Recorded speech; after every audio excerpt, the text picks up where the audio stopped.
twin room option, and an option for an apartment or suite. Breakfast, tea, and coffee breaks and a buffet lunch on the days of the conference are also included. Keshe Foundation Ghana is focused on utilizing plasma technology to solve numerous problems facing the African nation.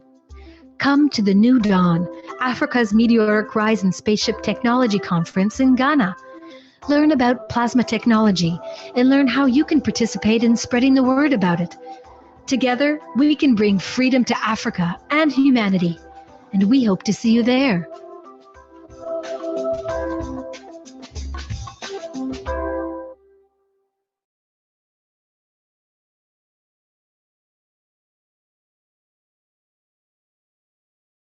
The Keshe Foundation is extending an invitation to medical doctors of any practice and specialty to apply to the Foundation's private weekly medical teaching workshop. This includes medical doctors, dentists, veterinarians, as well as registered alternative healthcare practitioners. Scientists of the Keshe Foundation developed different types of plasma therapies and cures that utilize advanced, non-invasive plasma technology.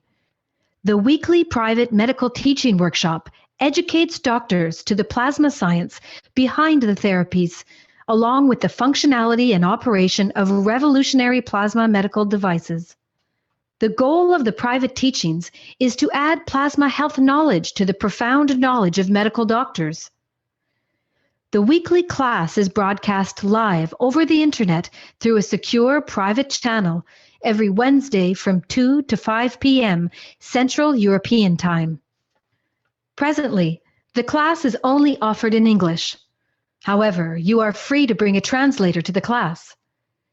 If you can't participate in the live broadcast, you can watch them later at your convenience through a private internet portal. Every patient's case that is discussed in the workshop will be kept anonymous and private. This includes cataloged findings and data gained from the analysis of the patient's health issues.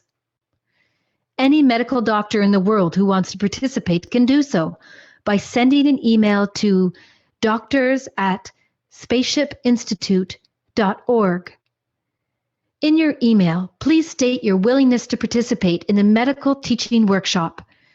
If you're planning on bringing a translator to the workshop, please state this in your email as well.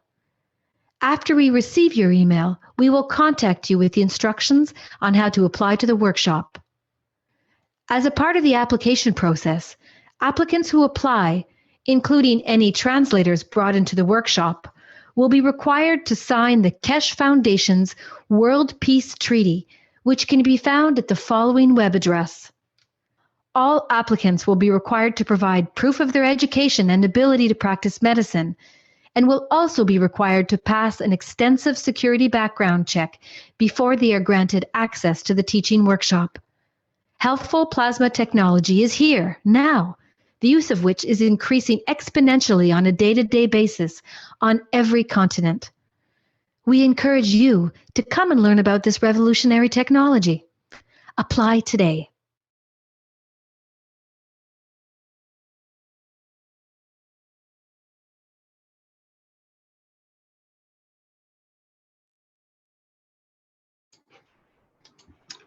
Welcome everyone to the 141st Knowledge Seekers Workshop of the Keshe Foundation Spaceship Institute. It's Thursday, October 13th, 2016. And as always, we're here with Mr. Keshe of the Keshe Foundation Spaceship Institute. And he'll deliver today's latest news in the world of plasma.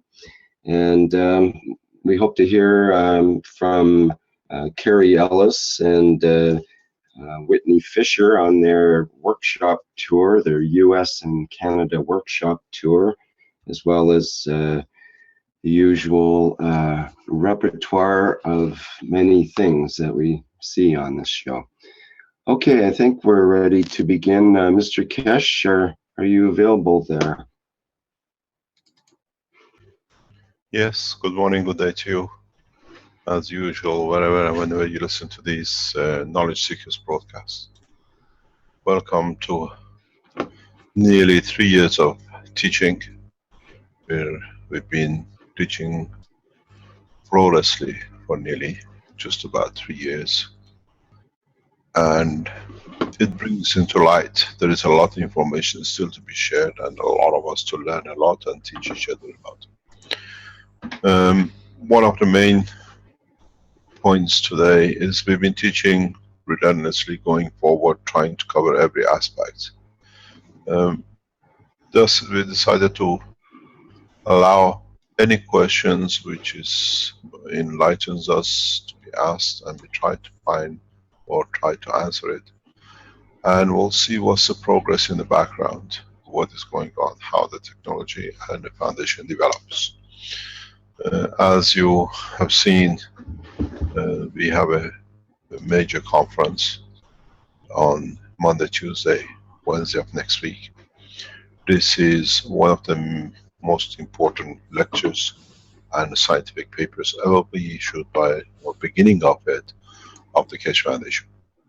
In the conference, some of the leading African scientists will participate from universities and different institutes. The meeting is as part of the structure of the Keshe Foundation. I have explained this before. I go over it that you understand what it means, this conference, for the foundation and for what is to come in the future. We have brought a new technology, we have brought a new school of thoughts, we have brought a new ethos in the knowledge sharing. And this does not go in grain or with the grain of a lot of people who especially have degrees, especially have a lot of work they've done in the background in their life, and now something new has come, which more or less puts a lot of things they've done out of line of thinking for them. So they have to oppose it. And trying to disperse the knowledge in a correct way, we needed to teach. So we started teaching over 3 years ago, actually over 20 years ago, different kind of teaching started. In that process, we have millions of people around the world who are testing, who are trying, who are developing different aspects of the technology. Some tried even in conferences to mention the Keshe Foundation name of as technology, and they were barred from presenting, even as recent of past couple of weeks in the way we hear. We know scientists who had to go around to teach the Keshe Foundation technology without mentioning, because they were told their papers would not be accepted even for their PhDs. This brought us to the point that we saw a huge obstacle in trying to bring the knowledge in a scientific world. So the alternative to it was, now that we have the institute, now that we have several hundred students in different languages, they cannot be crucified, they cannot be cast aside because they cannot publish their work. They cannot bring it into public. So what we done, we went to the next step. We organize our own international spaceship technology conferences, where you as public scientists who are joining in as doctors and scientists submit their papers in public arena. We could organize small conferences and just to have a conference, but this wasn't what I call the main objective of the whole process, to bring the knowledge. What we done, we gone a step further. We have invited world leading scientists from Africa to join us, and willingly they have accepted.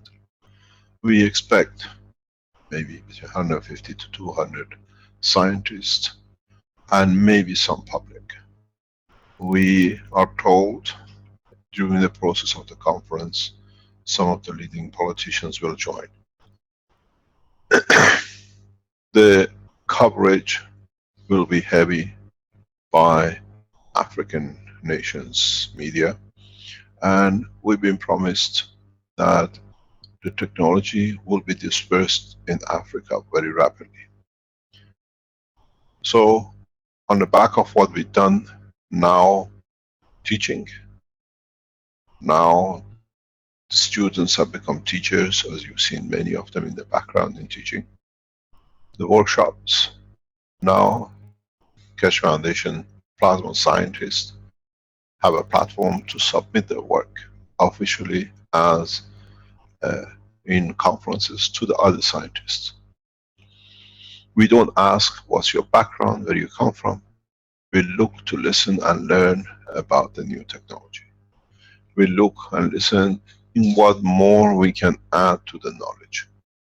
So the next step for us was the establishment of the conferences, international conferences, at least twice a year, and to carry this through over next year, 2 years, 3 years, and publish the papers. This is how we release the knowledge, especially to the scientific world. When they ask, is there any publication? Yes, there is a conference. There is a conference, papers have been published. So we create the credibility according to their standard. But in fact, most of you have seen and heard this before in different part of the teaching and development. So this is a natural progress from teaching to conferences to share more between the scientists. And at the same time, the next step is what comes of these teachings, what these conferences leads to research, development, and other things. We have come to this point, and the next step to this is how we bring the technology to be taught, as it started in different school of thoughts, in different schools and education backgrounds. So this conference is the first of many to come in people submitting their understanding and the way what they have discovered. The presentation of this week is mainly by what we call the African Scientists and Technology Development. It will be submitted by the African, what we call scientists of the new plasma technology. And we go across the world. We might bring some other scientists that they do live presentation as they could not come. This will be part of the development of the technology in sharing knowledge. Those scientists who would like to share their knowledge, but they cannot be in position, we use the latest technologies to share. And they submit their papers and their knowledge. Ghana is more or less upon us. And the next call is 29, 30 and 31st of March 2017 in Rome. We have already got a number of doctors we have invited to submit their papers or their finding. We have a number of others who we have invited to join in. And we are in that process. So I would like to thank Benjamin and all the ones in the background in Ghana and across the world, Keshe Foundation, who supported, developed and looked after the nourishment of this conference. It is a very difficult conference to run. First of all, there is a lot of long distance connections, and on the other hand, whoever was to come, they need a lot of injections and other things to look after their care, health. In any case, we will see this conference through with success. We already been assured of it. Benjamin is in Ghana. He will deliver it. He will see it through. And others from the Keshe Foundation who are on their way, and they will arrive in the next few days in Accra to see and support the technology and its development and its spreading of the knowledge. There's another point which I have to explain and declare, that in the next couple of weeks we will announce the members of the Keshe Foundation World Council. These are the 6 people who have, according to the ethos of the Keshe Foundation, understood the technology at the same time have been serving and looking after the spread of the knowledge in a correct way, and in so many ways they have been the pioneers, and they have been the people in the background working hard in different aspects of technology. 3 of the members have already accepted. Hopefully by next week we receive confirmation from the other 3, and we will announce the World Council. You got to understand, we do not call it world government. Man does not needed to be governed anymore. Man needs to be consulted with, that he can add from his soul and physicality to the elevation of the other man. So we do not call it the world government, we call it the World Council. And the Council's job is and will become part of the structure of literally looking after every individual in different aspects. Most of the Keshe Foundation supporters know some or most of these people. We have not gone, and the situation which we have set is not by election that we elect. We ask if their soul and the physicality is in the state of serving humanity for the betterment of mankind. And strange enough, one of the first ones I called, he said yes, why not? It's a privilege. So we have set up, as we said, the Universal Council, which acts as of the Parliament, and we set the leadership of the planet. In time will not be election, but there will be selection of the souls and desire to serve humanity. In the first step, we have requested if they would like to support through their souls the elevation of the humanity to a new standard, where the leaders work across and with each other to improve the humanity and bring peace across mankind in every shape or form and the planet. In the next couple of weeks, you will meet the World Council. They will introduce them. They will explain to you what is the thought and what is their wish. And if you are of the school of thought of the Keshe Foundation, you will find you follow the direction, the course for humanity which is laid out by their wishes. There is no rules passed that you can break it. The rules is judged by your soul and your conduct. We are on the process of setting up of the what I call police or protection units of the council, and our commercial, what we call economical arm, is on its way to complete. In the coming time we announce the Keshe Foundation banking system. In this process we are setting up the world government aside from the World Council.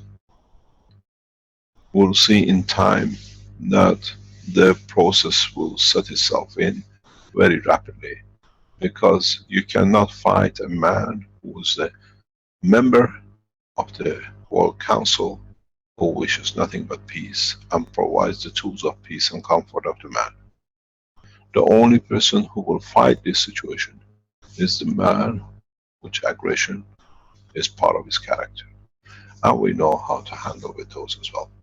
We know how to deal with them, not by fighting, but by elevating their souls to the level that they understand their position.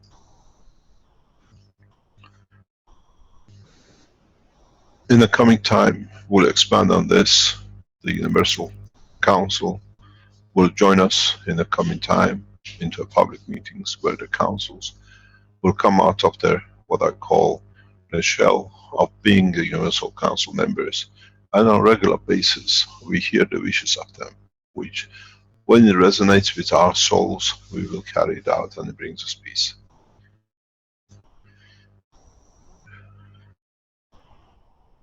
Rick, you wanted to share some knowledge with us, but among other people. Could you please let us know what you have to share this week, and then we try to add knowledge to it whenever it's appropriate. Okay. Would you want to start off with the workshop tour? Yes, they've done a very good job in North America and Canada. Okay, let's see if we can get Carrie on here. Carrie, are you available? Let me unmute you there. Hey, Rick. Hi, Carrie. We have, I'm going to get in the other room because we have two computers on here. We've got me in one room and Whitney and Heather in another room. And we all have slides from the workshop if you want us, or I mean from the tour if you want us to show you a few. And just to Yes, say, absolutely. yeah, just to say, first of all, Whitney and I both are so privileged and honored to be part of what is going on with this plasma energy movement with the Keshe Foundation. I mean, all I can say is it's just a privilege to be doing this and to be out sharing it. And we recognize the value of what's going on the planet hugely. So,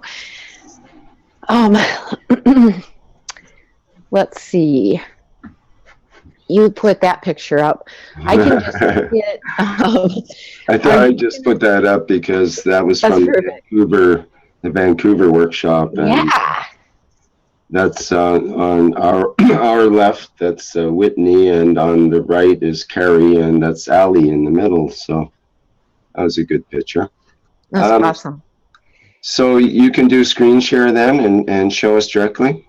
Okay. Should I hit start video, or will you do that? Do you have to start your video, or are you going to show pictures from your? I'm going to screen share. Thank you. I forgot about that. Okay. And please make sure you share open your screen fully before you share, please. Yes. Yeah, just share your pictures rather than the whole screen top. Right. Desktop.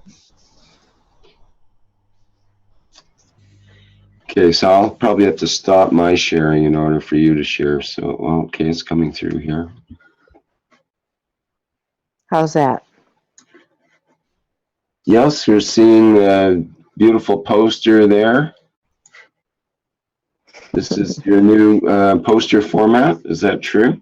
Yeah, that was kind of just a slide that we used at the beginning of the tour, and Whitney and I joined up. Whitney, excuse me, Whitney really co-founded something called Many Hands for Peace, and it's about people coming together as community to learn how to use plasma technology and to build devices together, because together we have many skills. And that was the amazing thing that we saw as we traveled when we brought people together, how just incredible each person's talent was, down to people even bringing cookies. We had that, and that was fun.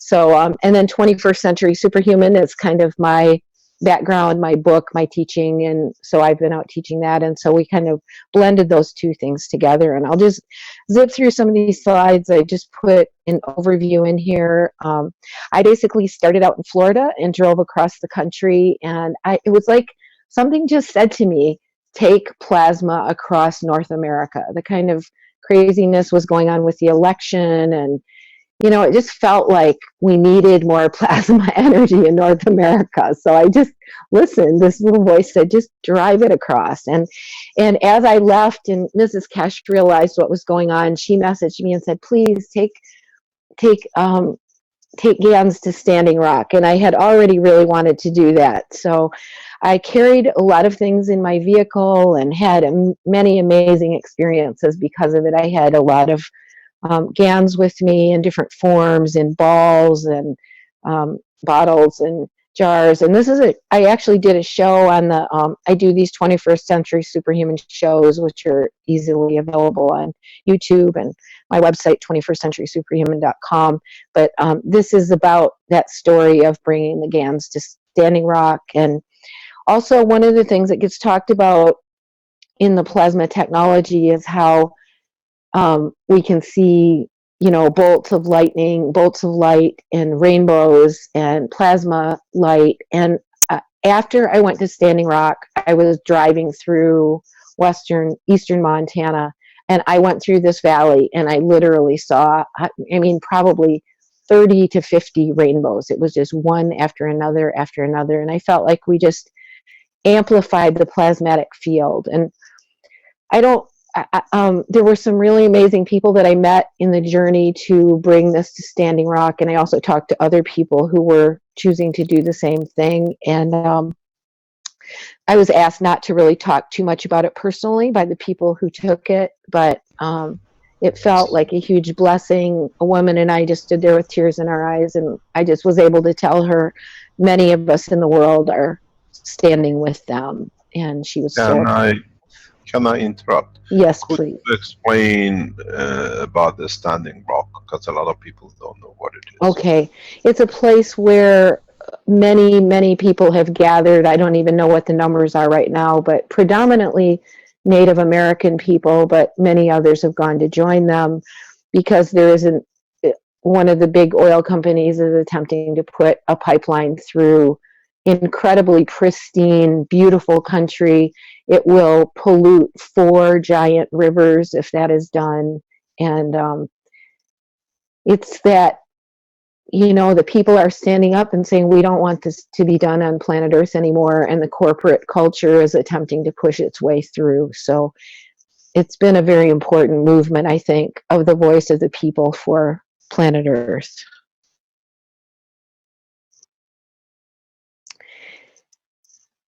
And it was really a privilege to bring that there. And I also brought some nano-coated copper in a special infinity loop that I gave her, and a Triskelion in a medallion. So she explained to her how to take it back and do prayers with the water. I gave her some health pads also, and explained a number of things. So anyway, it was really a blessing to take that there. And this is some of the GANs I was carrying with me on the trip across country. And as I got out to Montana, Whitney, the day before I got there, and I got there a day late because of going to Standing Rock, she had set up to participate in a festival of peace at this Garden of 1,000 Buddhas. And we seemed to end up kind of right near Buddhist centers as we've been doing this tour. So Carolyn DeAngelis came out there and joined her on that. And I don't really have pictures of them doing that, but it was really a beautiful Buddhist center. And a number of people came that day. They sat with people and made health pens and health pads and had a really fantastic time. This particular center, a man had envisioned it as a child in Tibet and became a lama, ended up in prison for 8 years, and then came and found this piece of land. And all these little Buddhist statues, people donated $1,000 each and made these statues, hand-packed them on the property. And he was able to buy the property because of that. This was the property he had in his vision as a child. So it was really a special place. This is the next day. I ended up driving all night to get to where Whitney was in Montana, and we got up the next day and we had a group waiting for us in Coeur d'Alene, Idaho. So we drove 3 or 4 hours Sunday morning to go over there, and really wonderful group and each of these groups has been so amazing. And this is kind of just a little bit about what our workshops look like. I usually start out with a slideshow and kind of give an overview of the technology and what it can do. And people love it and are quite fascinated by it. And then we kind of have a sequence we do throughout the day. So we go through teaching how to make GANs and how to nano coat, how to make health pads. We have people with a supplies list, and they bring their supplies to the workshop, and this guy actually wheeled his into the house in a wheelbarrow. He was a really practical person and had a great attitude. We just had so much fun with all these people. There's Whitney. I call her the whiz kid. She's really great at the science end of things, and she's teaching how to make coils here. And everybody gets involved. Everybody participates. And each workshop is different. None of them are the same. Just all kinds of people, all ages, more slides. And we had these amazing people here. Each one kind of speaks up, and each one has talents and abilities that they bring to the table. And part of what we're doing as we share this is helping them realize the talents that they have in their own community, that it's not just us, but it's them. And we're trying to ignite them with the idea of wanting to go forward and continue this together as a group. And we feel that we've kind of accomplished that every place that we've been.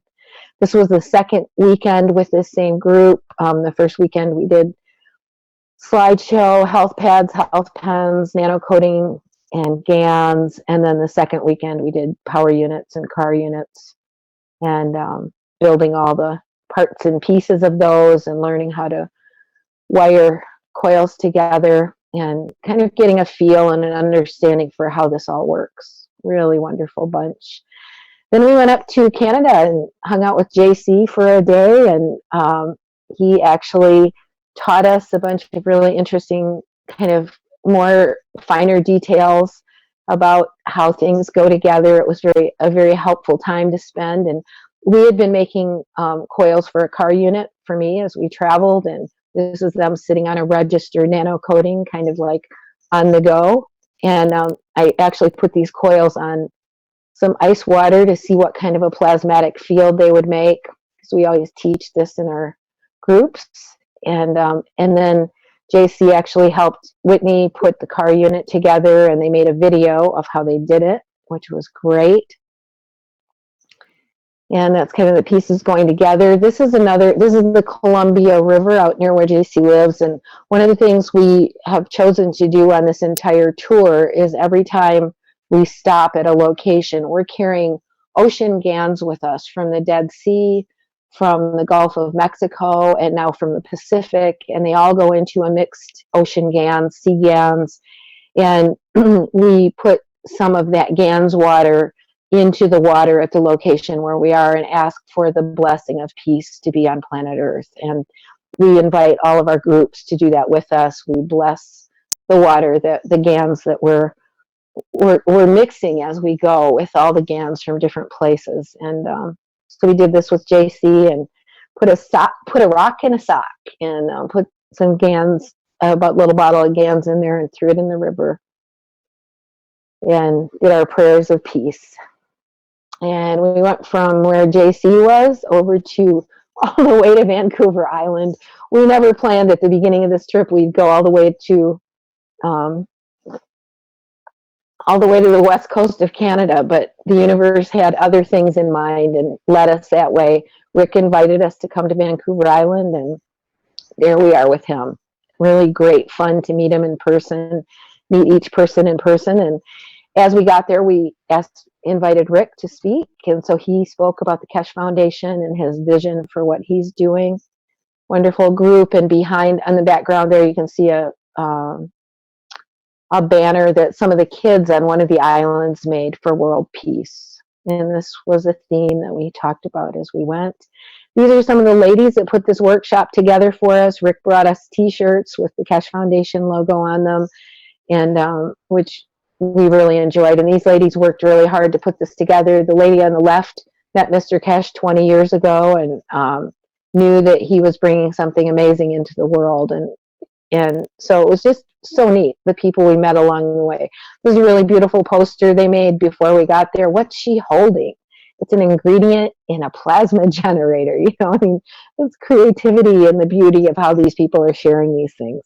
Somebody having fun with the coils. And as Rick said, you know, we've seen plenty of pictures of coils, but it's amazing to see a whole group of people get together and do this, work together, run the drills together, handle the water. Speaking of drills, you guys had 7 drills there for 16 people, and at some points, I think all of them were going.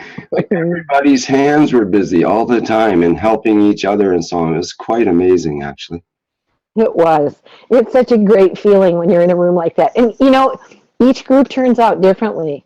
They're never the same. And these guys are using a wooden jig on the right that JC made a couple of those for us when we were up with him. And those were great to carry with us and to run the wire and the drill mandrels through. Everybody working together, Just so much fun, so heartwarming. And then we went on from Vancouver Island to Vancouver, and this was a guy who had messaged us and said, "Please come to Vancouver." And there was a lady named Jean, who's not in the picture, but he and she worked on this together, Rainy Vancouver. And of course, since we were in Vancouver, we invited Ollie, and he came and he spoke about the Universal Council and spent the morning with us on Sunday morning. It's really great. Just so great to meet each person in person who we've been working with. We actually had some people from other parts of the world who were here at this workshop. It was small but very powerful. We felt there was a really major reason we were in Vancouver as kind of a hub where a lot of people come and go from different places in the world, kind of setting that frequency in place of plasma. We started some sayings that were bring the plasma to the people. I think one of our people started that, and plasma for peace. The lady on the right actually followed us from Vancouver Island to Vancouver and came to both workshops where these kids show up and they were talking about and asking about GANs. There's this group making health pads. Just so much fun to get people, playing together and all this stuff. And it's like they almost can't wait to get going. What a treat, what fun, what a blessing and an honor to just be out sharing such amazing information in the world.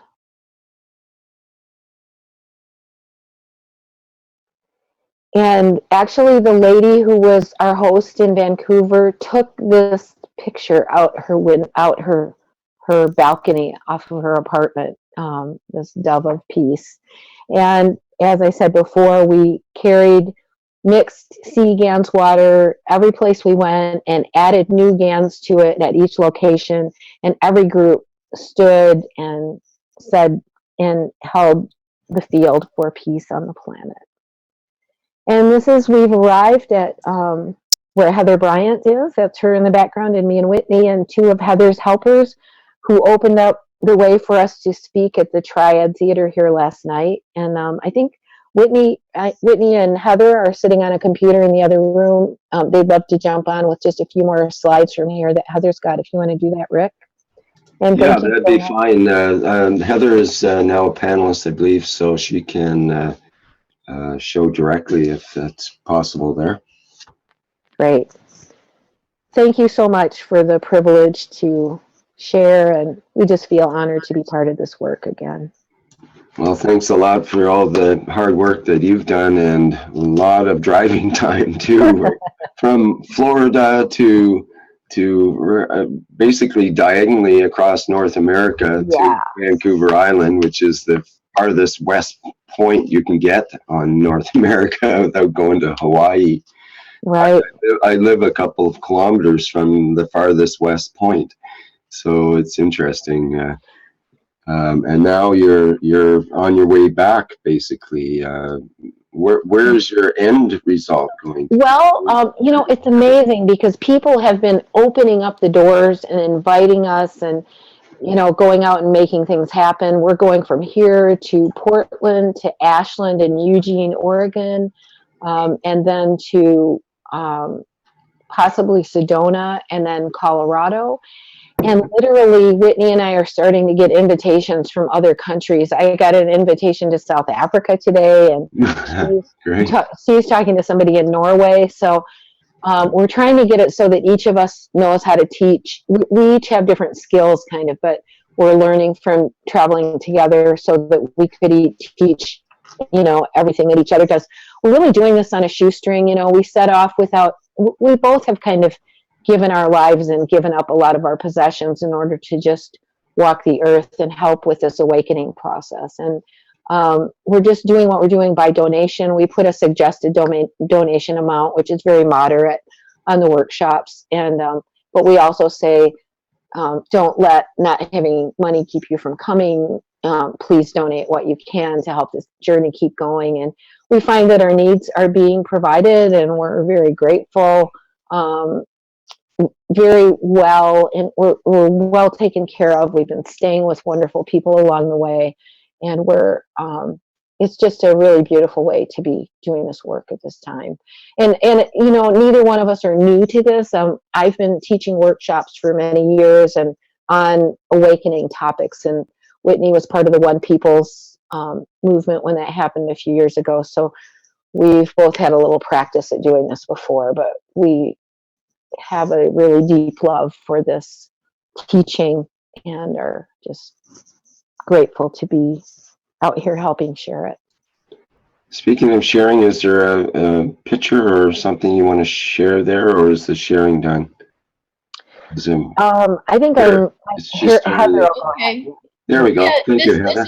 this is Heather and Whitney. We're in the other room. Hello, everyone. Hey. So I just, yeah, I've got 2 different files, and I'll just go through this one real quickly just to back up from Arizona a week ago, because I wanted to show all the awesome co-creation that we did with the people there in the Keshe Manufacturing in Arizona participating. And then we'll do a show of what we did with Carrie and Whitney the other night. That was last night. Oh my gosh, it was last night. So we figured out how to make GANs in a hotel. So and you know, you've used the do not disturb sign because the maids would probably go, what the you know, so it was, you know, part of a 3-day retreat that we were there for anyways, and then they asked us to do a Keshe technology information clinic and do it yourself, teach them how to make patches and pins, and everybody just came together and co-created a beautiful thing. This is David Contreras, who's working with the Keshe Manufacturing in Arizona. He came in and brought a lot of his things that he's working on. He gifted a beautiful little car unit to me that I have yet to put in there, and really answered a lot of questions with the people there. And of course, John came and also participated, helped us with the tables, and oh, sorry, yeah, yeah, we had to do some of that too. And so, you know, we had a table where we were showing them how to make 3 kinds of GANs with that trifecta method that we've put together these little kits for. We had a patch table where people could put together their patches, and back there they're making their nano pins. And it was a really nice group. It was in a beautiful place right there in Scottsdale. And of course, we plasmified all the water there. It's a beautiful oasis, like 20 acres full of fountains and things. So it was just funny that they had, you know, H2O oasis, and then we were we were plasmifying all the water. And I know they've already shown this picture online, so I didn't take any pictures while I was there, but they gave us a beautiful tour of what's going on with the Keshe Manufacturing there. And that's my trifecta kit that I worked out so that I could give the participants of our program a way to take home a set, and they could make the 3 GANs when they get home. And it was after that event. So, okay, let me go ahead and close that one. I'm gonna stop share in case my screen comes up, and let me bring up the file for last night, which is right over here. Okay, what's that doing? Did you want to say anything, Whitney, while I bring that up? Yeah, so this is Whitney. Hello, everyone. I've been here in the background for a year now, but haven't been able to participate really on the workshops live, or because I haven't had internet or the tools at the right time. But I have been here learning and learning how to wind coils and everything. And it's just a wonderful thing to be able to share that with so many people. And as we've been traveling, it almost brings tears to my eyes how amazing our workshops have really turned out, with the love that is in the room by the end of the workshop, and the togetherness that we feel, the unity that everyone feels when we spent hours and hours together and we've done time, and it's turned into a real adult playtime. It's wonderful, and even with the kids there, but to be engaged in making something together is just a fun process that not a lot of people have the opportunity to experience now. So the workshops are just so fully complete. There's so many different aspects that they take care of as far as the concerns of what a human is. There's playfulness, there's information, there's engaged with people, and we're looking at each other face to face, we're hugging. There's a lot of unity going on with these workshops, and I'm really honored to be a part of it, and I'm very grateful to the Keshe Foundation for releasing this technology. When I'm sure I resonated like many people that this was a way that we're going to fulfill on all of our mutual concern to bring our earth into balance, so that we can continue forward as a species. So my role is as a connector of people, and also in long-term development of our earth and where we go with it. So anyway. So we're going to show pictures from last night. And yeah, and I just wanted to say that the way that these two presented the information at this workshop is this workshop last night was so beautiful, and how they represented the ethos of this organization and what's being taught, how the tie-in was with world peace, and the consciousness piece of bringing in expanded awareness as we play with these different types of toys for the next dimensional experiences that we're having. Wow, it was very beautiful. So this is the one that we're getting ready to do in the next Sunday and Monday. So I wanted to do that before I get off in the rest of the file. So since they're here for about a week, we just chose to do a couple of different things. And by doing this one at the Triad Theater here locally, it helped us to get a lot of information out. They have a real good advertising base, and they do a good job of putting together a program. So together, just last April, Heather and I and Carrie and a handful of women, Lisa McDonald and Yasmin Tobin, we all kind of came together. We'll talk to Dr. Rodrigo in a minute. Shush, Rodrigo. Okay. We came together and started this Goddesses of GANS group that I'm sure you've seen the name pop up here and there.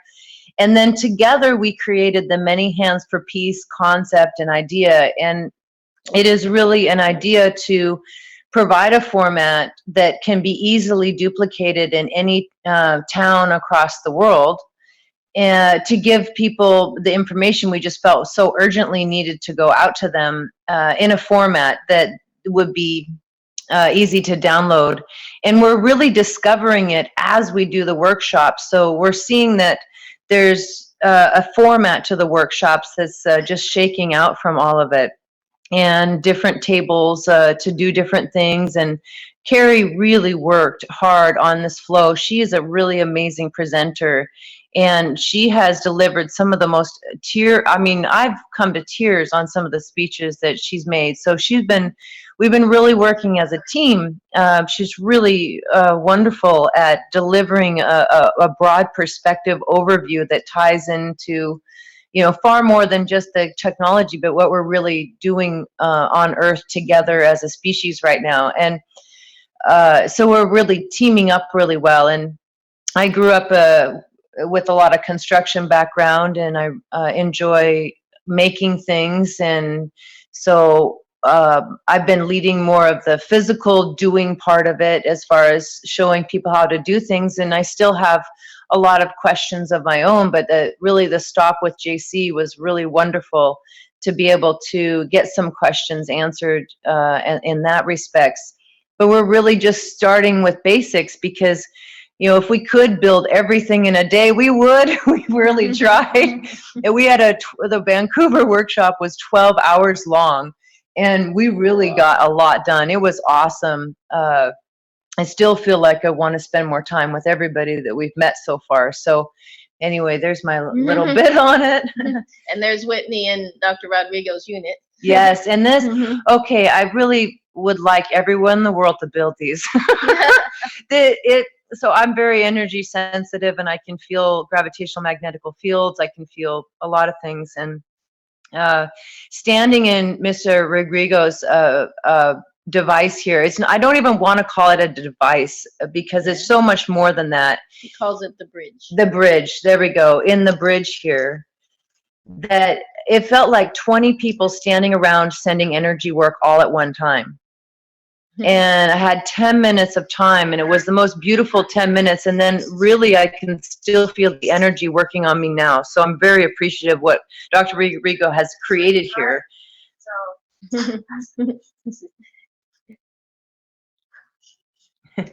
Yeah, and he gives instructions. We actually have a video that he allowed us to take of the instructions he gives people as they go into the unit, which is just beautiful. We can do that if they would like us to at some point.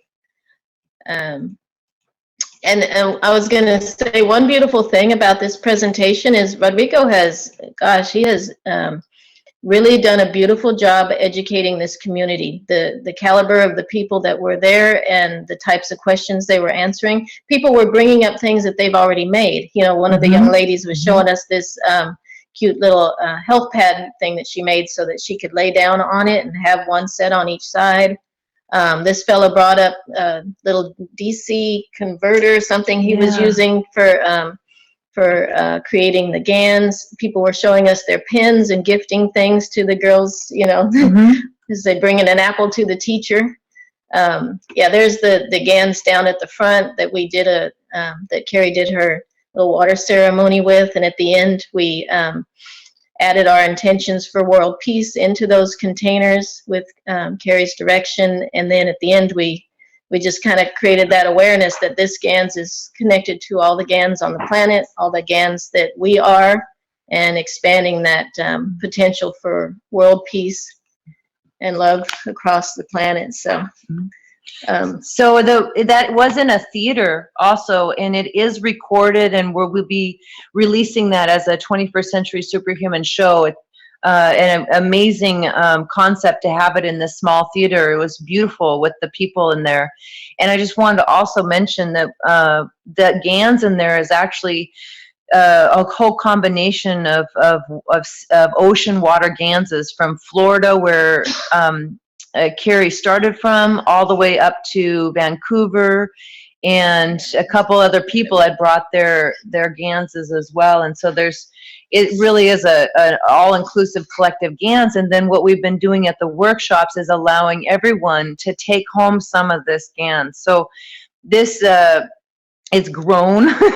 You know, everywhere we go, there's more added, and it's a compilation of all of our love. You know, carrying our love forward.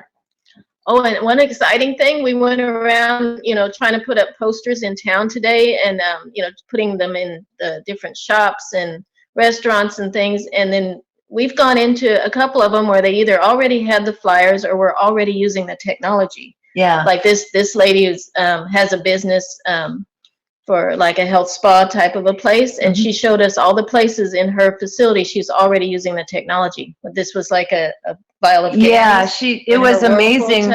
We're there to tell her about plasma technology. She says, "Oh, we're already incorporating it." She puts it in her water to the people that are coming in. She has a hyperbaric chamber, so Whitney and I were talking to her about how to maybe incorporate that by wrapping a CO2 tube around the tube that's going into the hyperbaric chamber. I mean, she was already doing a lot of things anyways, but you know, what a beautiful thing. It's like we're almost entering the next step of this, where people are actually using it to begin with, and you know, and just have a smile on their face and say, yeah, I know what you're talking about. You know, as you walk into their shop, it's like, yes.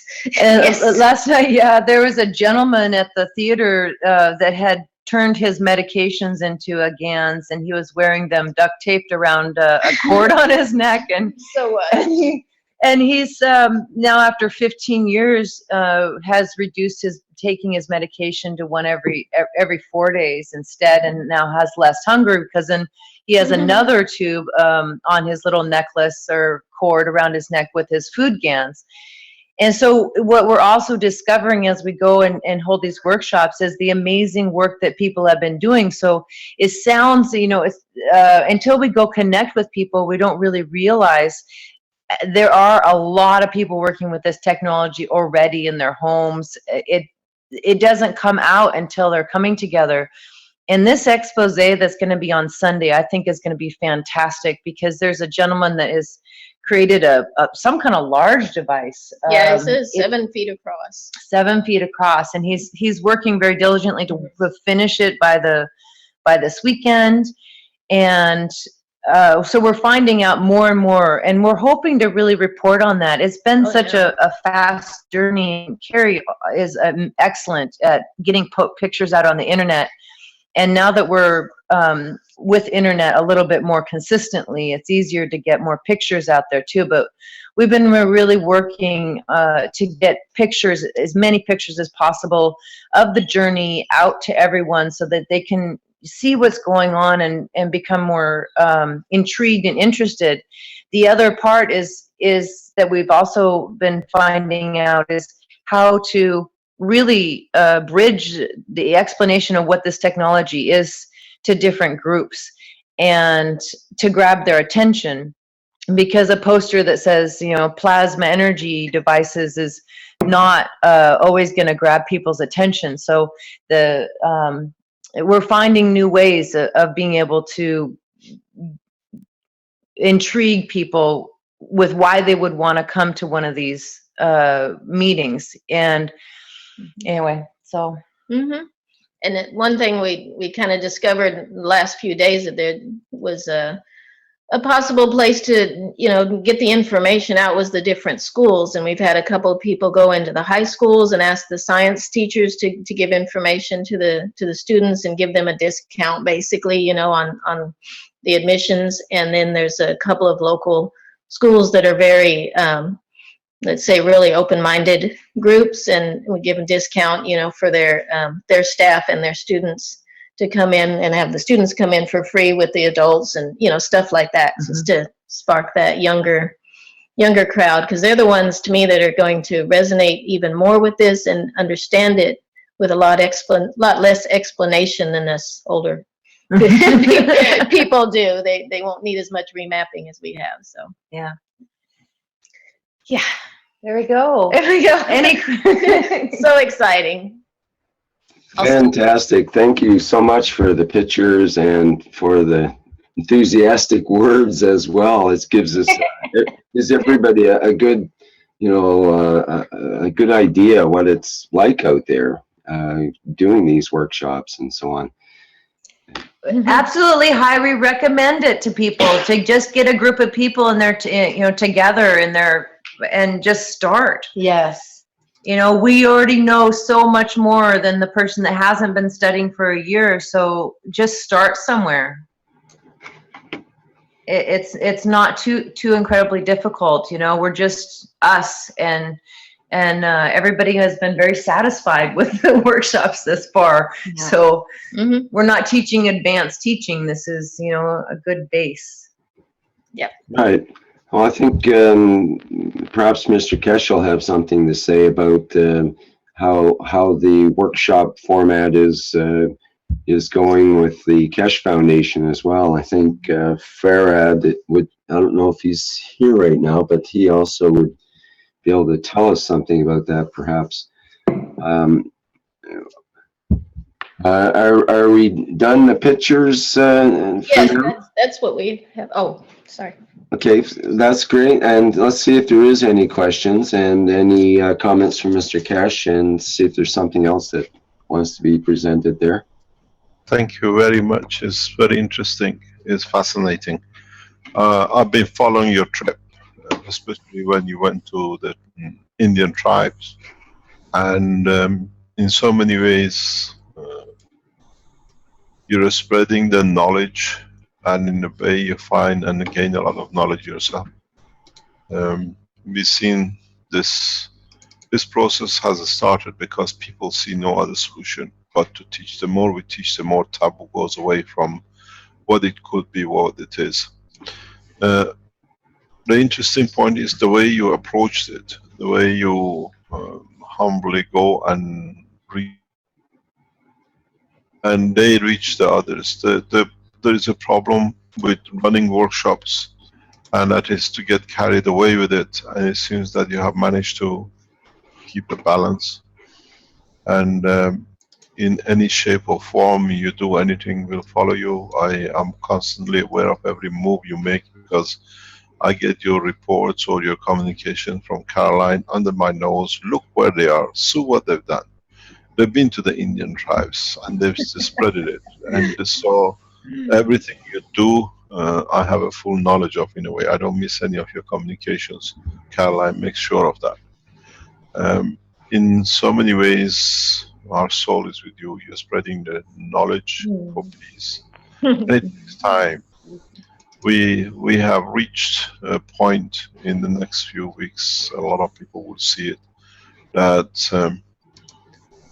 as I always said, and a lot of people have problem with it, our technology will come out through its peaceful application, and we see it. I've been privileged in past 24 hours to meet some of the most highly educated nuclear physicists, a large number of them, and it was a pleasure to see how easily nuclear physicists understand the plasma. Their understanding that what I said, and its approach, if you're a nuclear physicist, you understand it very easily. If you're at the school of thought of plasma physics, is a gift, unless there's something wrong with the patent you've written.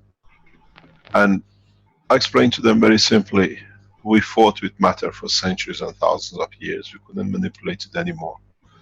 The maximum we got, we made alloys, and the maximum we got out of them was tangibility of something to hold on to, or being able to see.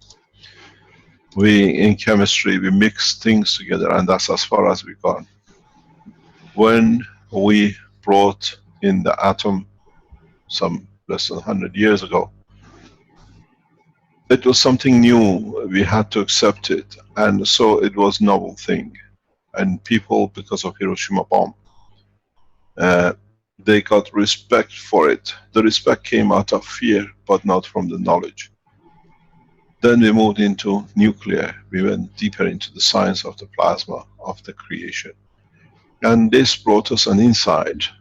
But in fact, one of the biggest problems with the nuclear industry is we are misrepresented. As nuclear physicists, we are heavily misrepresented.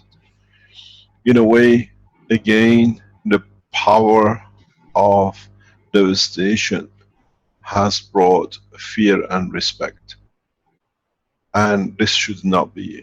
And I explained to these nuclear physicists very simply that the plasma is different. The plasma is peaceful. The plasma shows its power, but with no fear.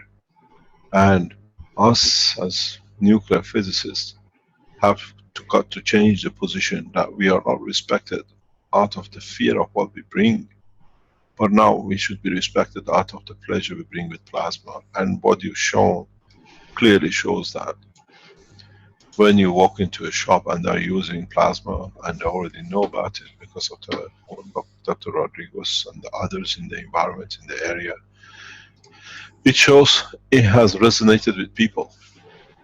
People have understood this application. People understand its energy.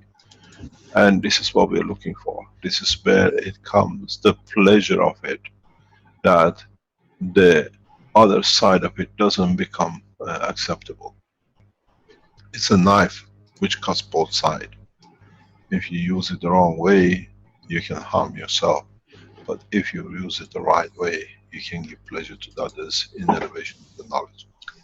And what I've seen, what you've been doing in past few weeks, as I see it every day and every morning and night with Caroline, they are there, they've done this, they gave it to the Indians, they've done this, they're working shop. And always bless your souls. And I said, I hope we could give you more. The position with the workshop is, we see some people are abusing workshops as a way to gain money and earn money. And this cannot be done. We've seen a number of people have got on the bandwagon like before with other technologies, and just looking at workshops as a way to make a living and money and doesn't matter whatever. This cannot happen. You will lose your rights very soon. You will understand how. We do not implement, but understand when you run these workshops, the way we see with these gorgeous ladies, is do it with sincerity to pass the knowledge. And then you'll find out, as they said, the way of living will come with it. But we've seen abuse already with a couple of people that they just ransack, they're just there to make you feel coils and teach. And we warn, and then we go out with the names that this cannot be done. Use the technology to pass the knowledge. Don't look at the technology that you have something on top of it. Teach that they can do and they see the benefit. Don't teach that they see this is another, what they call it, misrepresentation of the science by one person, because they see the rest of the knowledge, they go and they add it up themselves. Teaching has to be thorough, teaching has to be in depth, that they understand with it. I asked the people who are going to be present in Ghana to put out leaflets, World Peace Treaty, that to be signed by anyone who attends it. And I hope it'll be there and it'll be done. The same thing with all of the courses you do, all the teachings you do. Primarily, when you start teaching, let them sign themselves into peace. And you'll find out you have already the souls which are there in agreement. Don't just go in and just do a workshop. Not for them to see something new that they'll be interested and excited, understand the commitment with using the technology.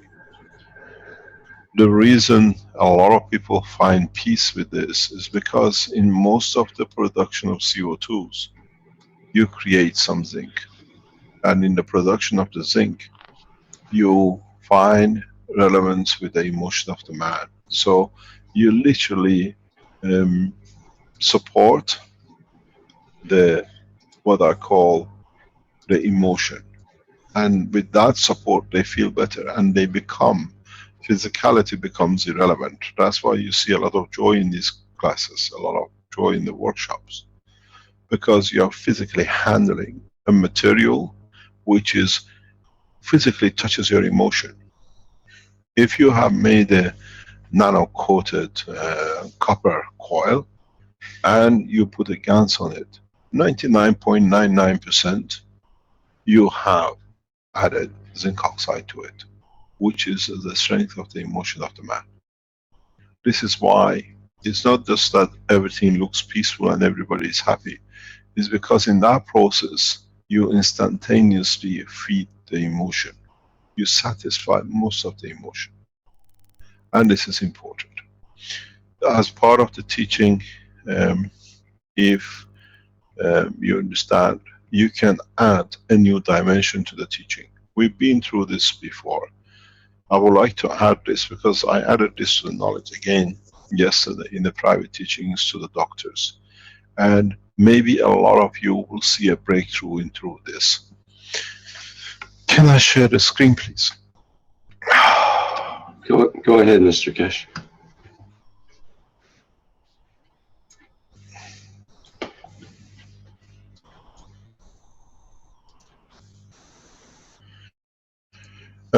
What you see, you got to understand, is that the emotion of the man goes through the blood of the man. The man's blood is the carrier of this emotion to different cells. Our blood is not there just to feed your brain with the energy which it needs for operation of the understanding of the environment, or of feel what you call the strength of the other entities or beings or environment in respect to understanding of your physicality, what we call emotion. Every cell of the body of the man has a link with its emotion. That's why if you touch a nail, you feel it. If somebody touches you with a nail, you feel it. You allow somebody with a pin to take a whatever splinter out of your skin and you have no problem. But you react to if somebody else with a pin comes when you don't have a splinter. So the body of the man in the touch has emotion, acceptance of the emotion of the physicality. It's the same pin, but in two different ways. So our cells, every cell of the man has and carries emotion, and it's fed through the blood cells. It's fed through our blood circulation.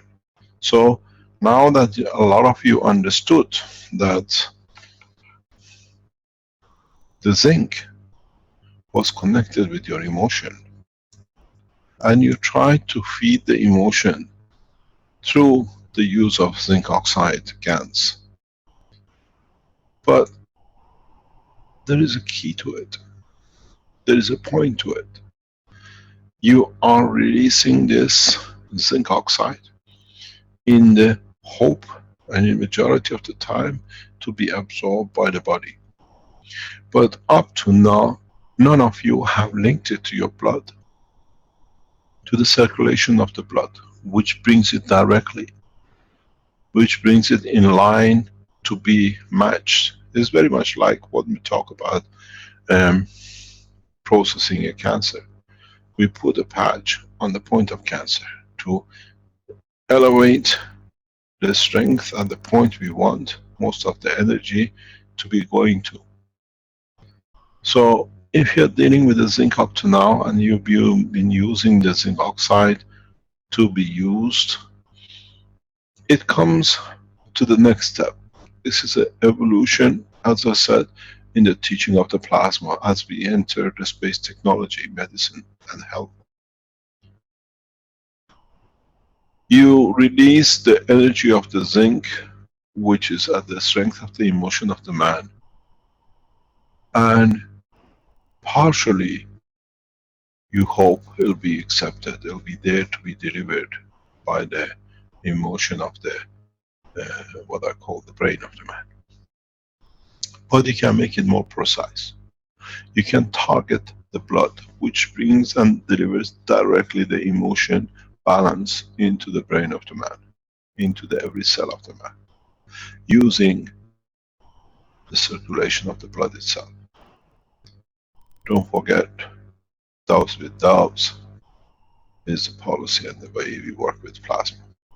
You have to find the matching that you can load the matching. So it becomes essential now to go into the next step of the development of the understanding of the circulation of the emotion within the cell of the body of the man as much as the brain of the man, the controlling system. Go back to the teaching, even as back as 2 years ago, where we thought in the Sansano. You make a CO2 box. In your CO2 box, you produce CO2 GANs in a very easy way by using two different plates, one zinc and one nano-coated copper. When you produce any, literally any oxide GANs, you always have noticed certain amount of what I call amino acid on the top. I highlight this one in green that you can see. The amino acid sits in patches on top of the water. Go to the understanding of the science of the creation.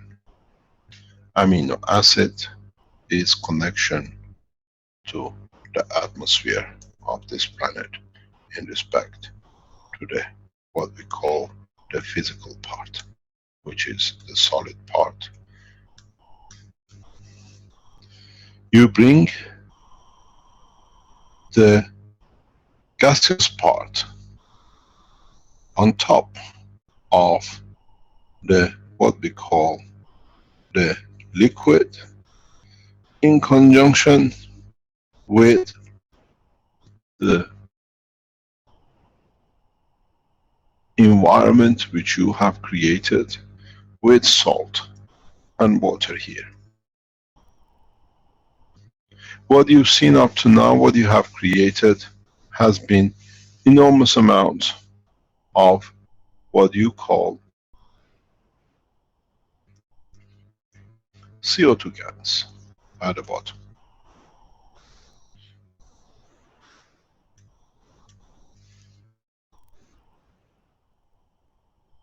Maybe I better change this, because I know then you understand why. I change the color. I change it to this color. You have the CO2.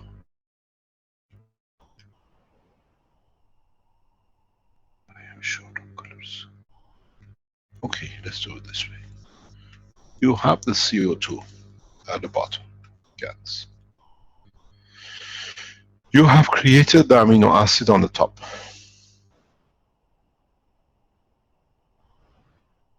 You have created the environment of the ocean with the salt water. You have brought the gaseous part in touch with the liquid part, but now you need to give it the essence of life. We know when you have the amino acid, if you add it with iron, you create hemoglobin, which is the blood of the man. It's a backbone of the creation circulation, where the difference between one and the other is so huge that leads to creation of circulation of magnetic field. Because now iron has to feed all to bring them all to balance. Don't forget, this is totality is 43.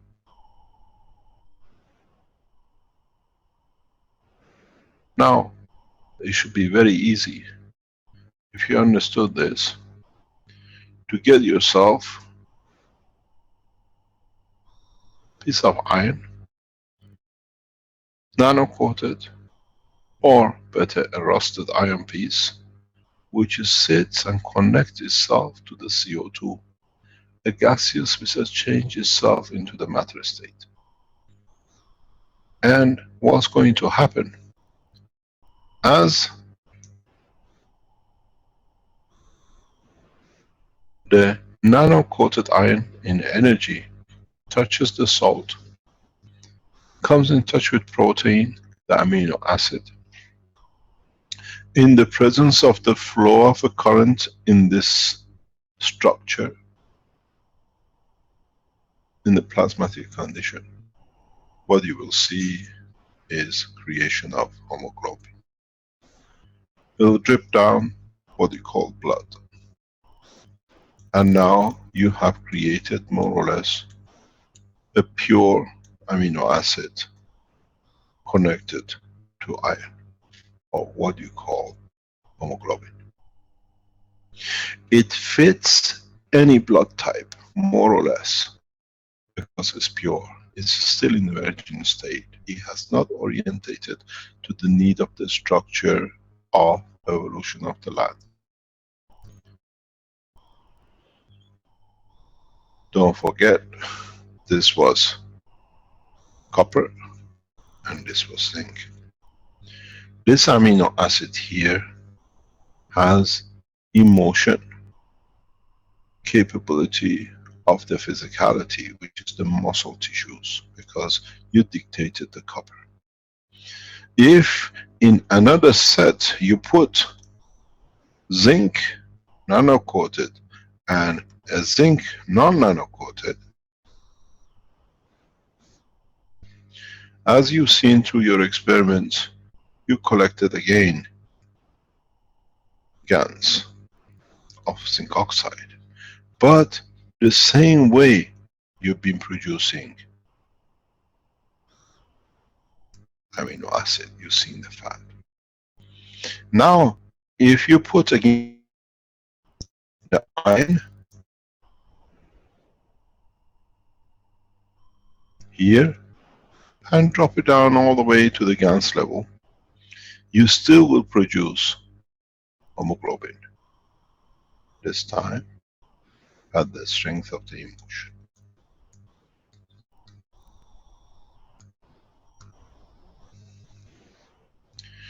Now, if you can extract this, you can produce half a liter of hemoglobin in a good system a day. You run it, it becomes absolutely red, sits right at the bottom. Go through the process, extract it, wash it thoroughly. Do the same with this. Get a mixture of the two. 50-50 usually is good. And now you have a hemoglobin which carries the emotion of the physicality, plus a hemoglobin which carries the totality of the emotion of the man. This is a new tool in the arsenal of the science of plasma. Now you can interact with any emotion directly. Add this to the whole structure. Add this. I'm trying to find, to save. Can you take a picture frame of this and add it on later on that I need it, please?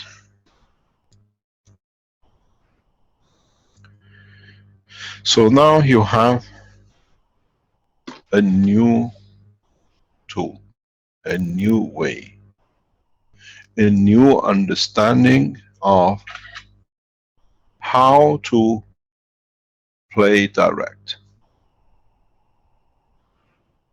None of you have ever gone into this evolution. If you're dealing with disease of the man, you have to understand the emotion of the disease too. And you cannot do it without hemoglobin. You'll find this is a fast track into the job of bringing the change in the structure. What you need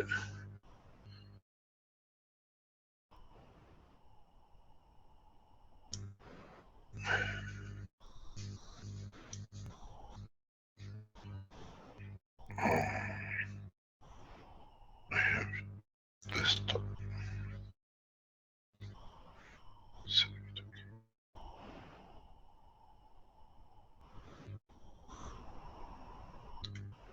So what you need with this is to understand how to utilize it.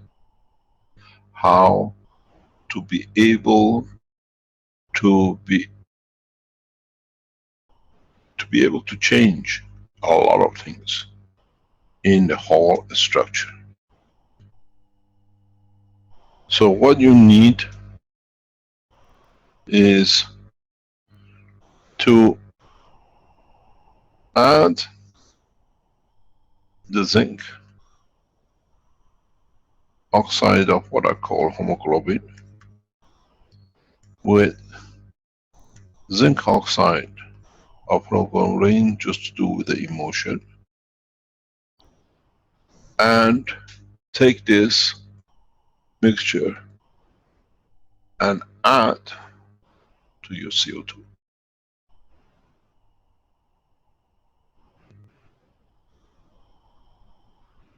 You can add this to the zinc oxide. You can add this to CH3. Then you connect it directly with what I call horizontal people. If you use in the same process magnesium instead of zinc, the amino acid with what is produced at the bottom will create the vertical people emotional line to the physicality. You can do the same magnesium and zinc. You can do in different dimensions, different application of it. That this amino acid with chlorophene, which is produced at the bottom, is as a strength that can touch the emotion of the man. Game changes with plasma technology. Game changes because now you can directly interact and use it. And in the teaching with the doctors, I explained I wanted to teach this sometimes in the future, but the development is so fast that we need to interact.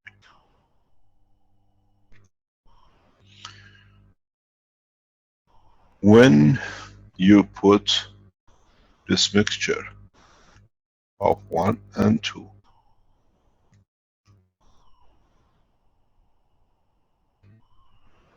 in a package that can come into interaction, in touch, or in the vicinity of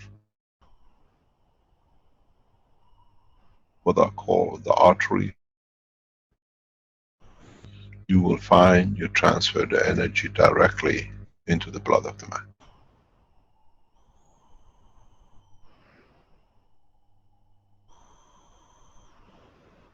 The blood of, and in turn it will change the soul of the man.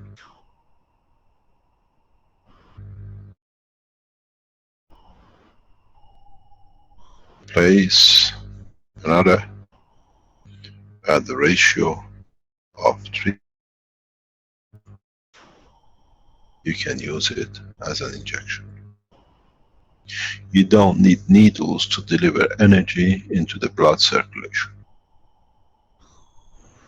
This is part of injection of energy.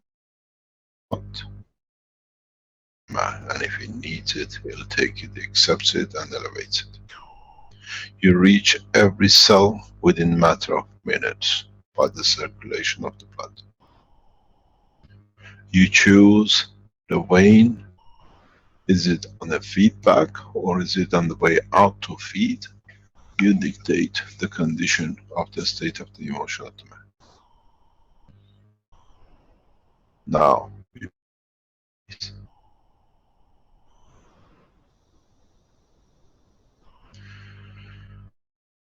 the game of peace played because the zinc in hemoglobin being in balance will bring a balance to the body of the man as all the cells go back to the neutral state, what they needed, by receiving energy without killing, that stops the man to kill, to hunt.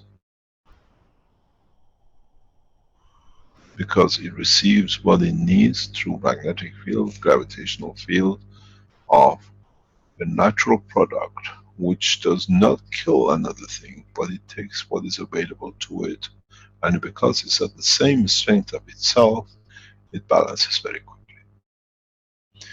Add to this mixture fair amount of CH3 gas. You feed the man with all the energy he needs,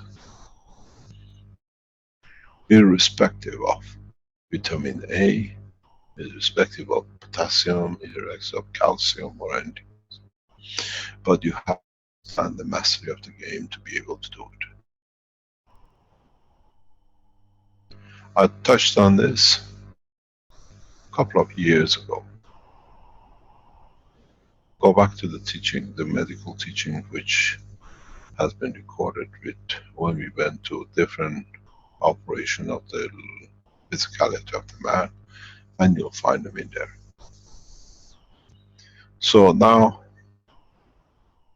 If you understand this, if you apply it the correct way, if you take the protein of the hemoglobin of the man from the essence of his creation, which you feed the physicality of the amino acid through the matter state of the emotion, which use the zinc pure protein.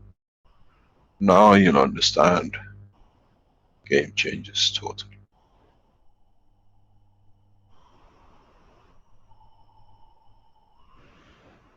Diseases become irrelevant because they have to find a balance. If you handle it the right way, it becomes irrelevant. And this is the only way that in a coming time,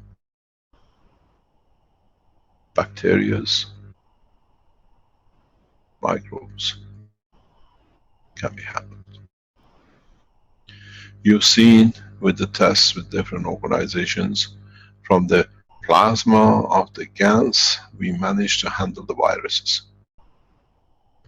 But now, there was a big problem. What are we doing with microbes, with bacteria, which are amino acid based?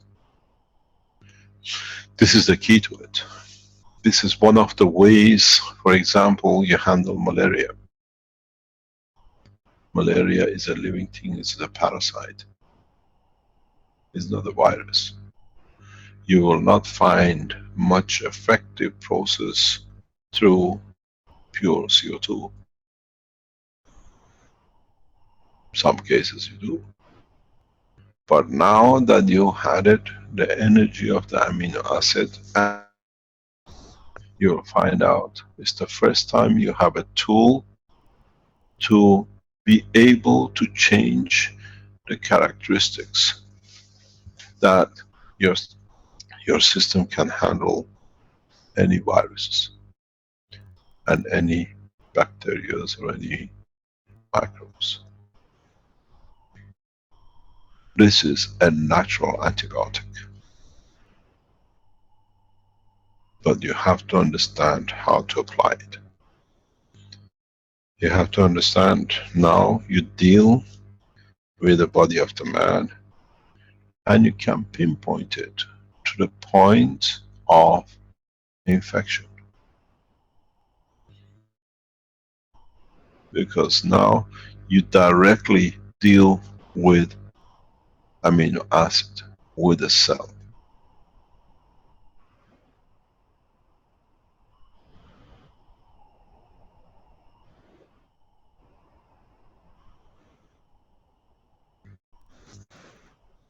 This is very important.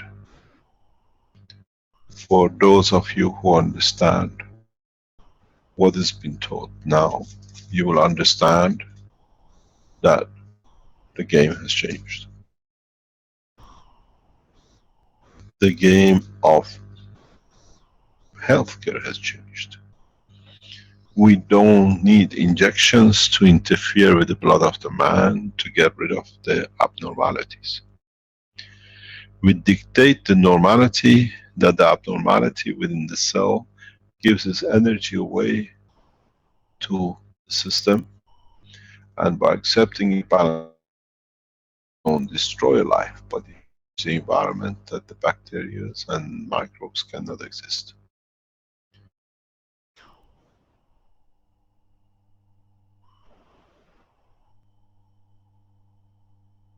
This is the way in a coming time doctors will apply the administration of the appropriate energy to the appropriate amino acids, or what we call blood circulation. This is a game changer in every aspect, in respect to emotion, healthcare, and feed of the man. Now, you directly connect this to the lymph of the man, where the food of the man is given.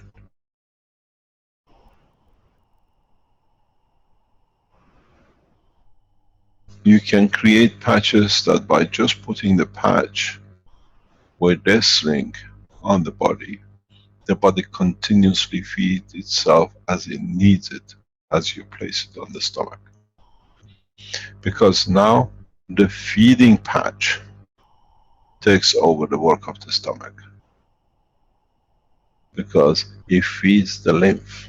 That's what the stomach does. Now, with placing the amino acid with the, what I call the hemoglobin of the zinc or physicality, you change the totality of what you want to do.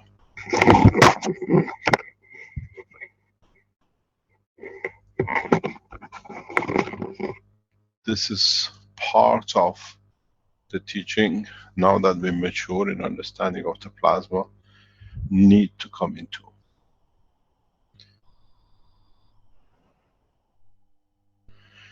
Those of you who were looking for elevation of the soul of the man know exactly what you have to do if you understood the totality of the knowledge.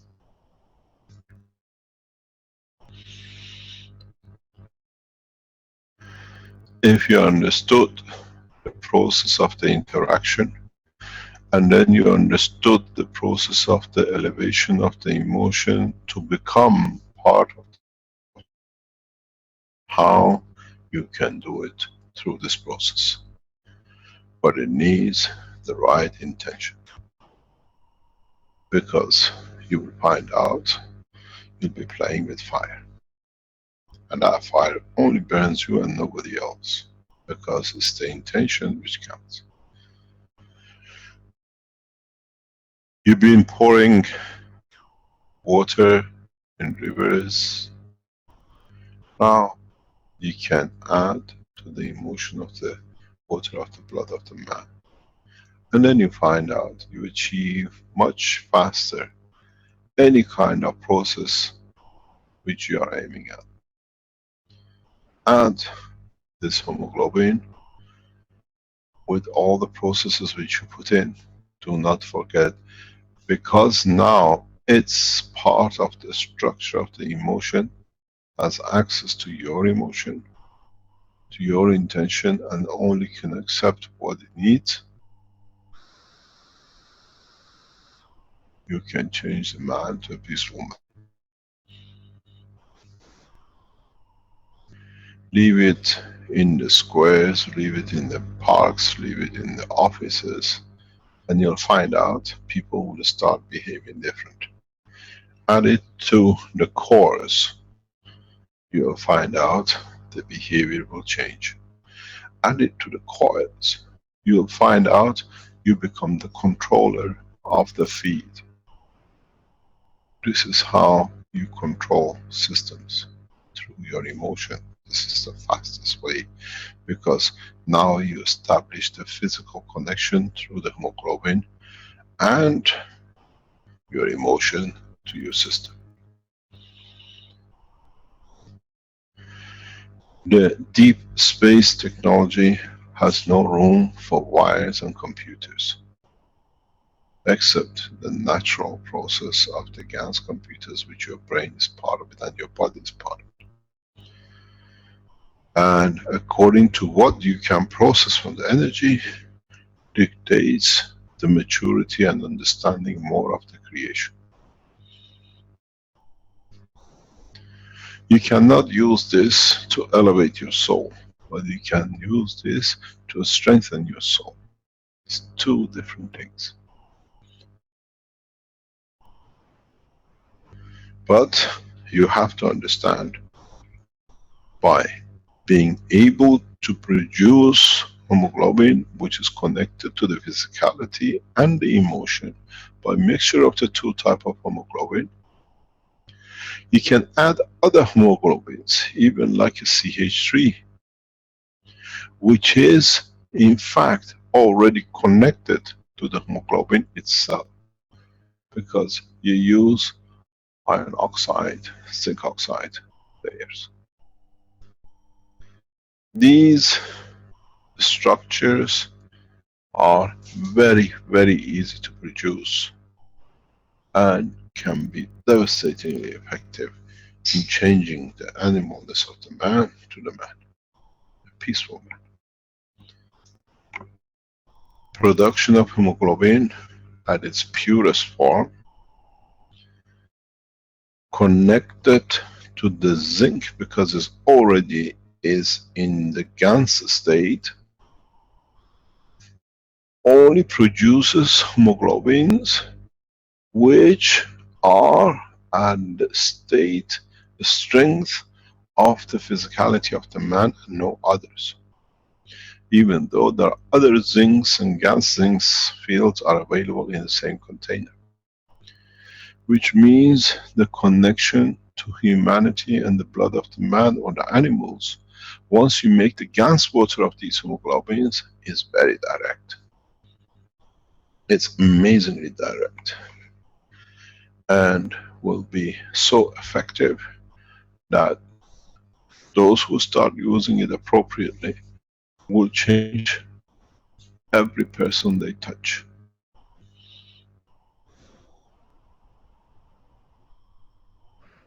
You said in part of the what you have achieved in past few weeks, people leave it in the shops, people leave it in the other places. Now add the hemoglobin of the zinc with the zinc gas itself, with copper oxide itself and the hemoglobin of the zinc and the copper, and add a CH3 to it, and then the mayhem starts. Hunger to teach peace, it becomes addiction. Searching and achieving peace becomes so reachable that it becomes more or less part of the life. Because you understand the other people's behavior, the understanding, and then you understand exactly what it comes. In so many ways, if you understand, this is what the Christ said. This is my blood. Blood of peace. And it's you, which you take it with your physicality, completes more or less the cycle. What you drink, what you have, what you use it for to breathe, will touch directly every being. On the other hand, if you understand how to use this and how to more or less clean it up to totality of its essence, you can use these hemoglobins by the medical groups and scientific groups as blood replacement. And they once enter the body of the man as a blood, will take the shape and the strength of the others, which means they convert themselves to what you call blood type A, B, or whatever. Because in the organization, they become part of the structure which they have joined. Would we make one blood type of the humanity? The answer is yes. Would that blood type be a peaceful type? The answer is yes. Can we do this to change the habit of the animalness of the other animals? The answer is yes. Can we put these in rotating GANS balls that it can reach the soul of humanity and the whole planet? The answer is yes.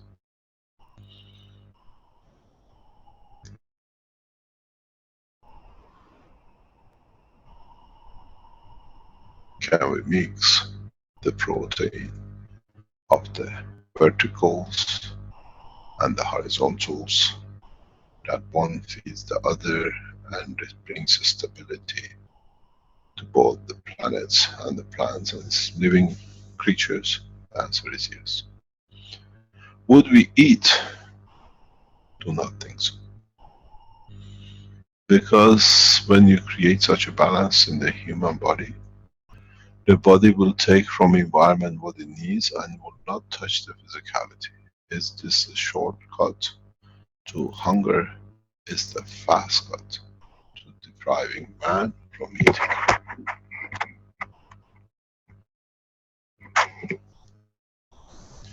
Try it and you'll see. I'm sure a lot of you will come back with a lot of stories. Those of you who don't achieve, understand, now you work on the line of the soul. You might say, I want to be peaceful, I am this and that, but it doesn't work on me, or it doesn't work. The answer is, look at your soul, and what is the soul knows of your intention. This is a game changer, and this brings you to the level that if you understand,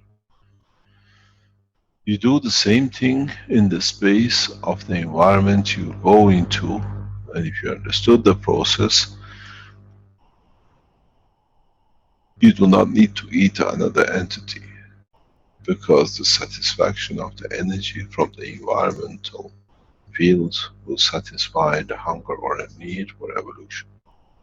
You'll find out the hunger will not exist, because the field itself will receive what we call it. You will see those of you who endeavor to go further and, for example, do what you call the aura of the man, you will see the aura becomes very balanced. These different colors will disappear. It becomes unified, which means it gives imbalance slowly what it doesn't need, and it receives what it needs.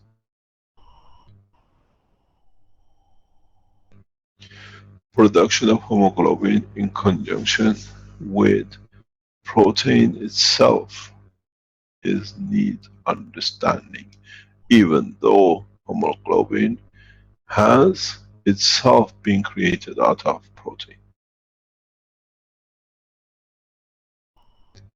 Now that you add water, the salt, gravitational magnetic field, you added the iron into the structure of the magnetic field of the plasma of the protein, you still need a combination of the protein and the hemoglobin. Don't forget, you have the flesh and you have the blood. Just because you managed to create a flesh, you cannot ignore the physical part, which is the amino acid, or what you call the physical part. This is one of the keys to the process of creating the right strength material for repair of organs in the body of the man. You bring the emotion strength. Kidney has a specific physical structure, strength, and it has given emotional strength. You bring the two together. So, in reproduction of organs, you have to understand the two, but the strength of the emotion in the, what you call the hemoglobin, which fits into that, the strength, in the presence of the amino acid, the strength of the physicality of the kidney, which will produce the cell where you want. So, you do not need to reproduce or do a transplant. You understand, you bring the balance, the organ itself, because the availability of both the cell and the emotional strength of the cell will produce itself. You can do the same thing with bone marrow, you can do the same thing with bone, you can do the same thing with liver, lung, and everything else. This is the key to the space technology, without carrying or asking one of the other passengers, the captain is sick, can we have your heart, because otherwise he dies. Because now you change, you develop, you repair, you replace every cell in every corner. What's the knowledge in man accumulated to understand the strength of each cell in the body of the man? You don't need to do open heart surgeries to place a blood vessel from one part of the body to another part. You do the opening, cleaning, and repairing of the blood vessels of the heart directly using understanding this technology, this method. That how, what is the emotion of the heart on this, what you call plasmatic gravitational magnetic field of its hemoglobin, what is the strength of the cell in which part of the body of the man, and which section, which cell, if it's the valve, if it's the vein, and you handle it that way. You can do repair every organ, and this will take you a few minutes. We're not talking about months and years.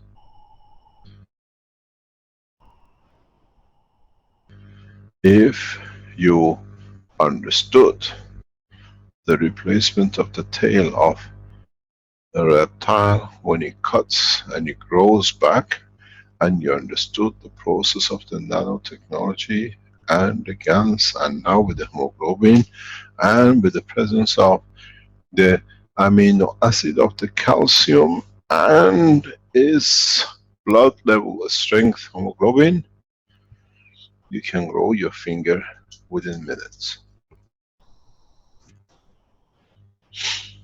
Exactly what the reptiles. I was explaining this to a couple of scientists yesterday. I explained to you again for those of you who have tried and say, how does it work? If you make a nano-coated material and coat it with the hemoglobin and the amino acid of the components of the muscle, the blood, and the calcium, if there is a bone in that section, you will be able to create the condition field available for the bone and the muscle tissues with the information which comes from the brain to replace it very fast. If this is strange to you, I'll tell you something. It's happened to all of you, but you never thought about it. You cut your finger, a piece of tissue disappears by cutting it. When it heals, you don't have a dent. You have within few days the identical tissues reproduced. Oh, and you say, I had a cut there, I lost a piece of my finger there, but now it's back in the same shape. If the brain of the man could replace, only needs the energies of the right strength over 3 days, 5 days, or 10 days to replace the cut piece. Now that you understand the addition knowledge which is given today, you can speed it up within minutes.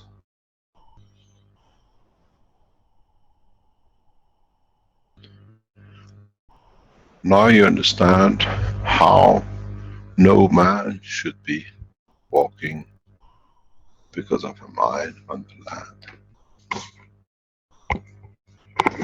Legless, armless, with amputation.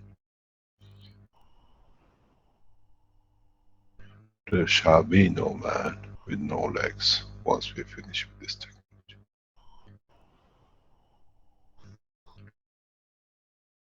The only people who will not exist in a short time is the people who have no heart. And you will understand very soon how and why. So, if you understood the process of replacement, if you understood by creating the condition that everything is available,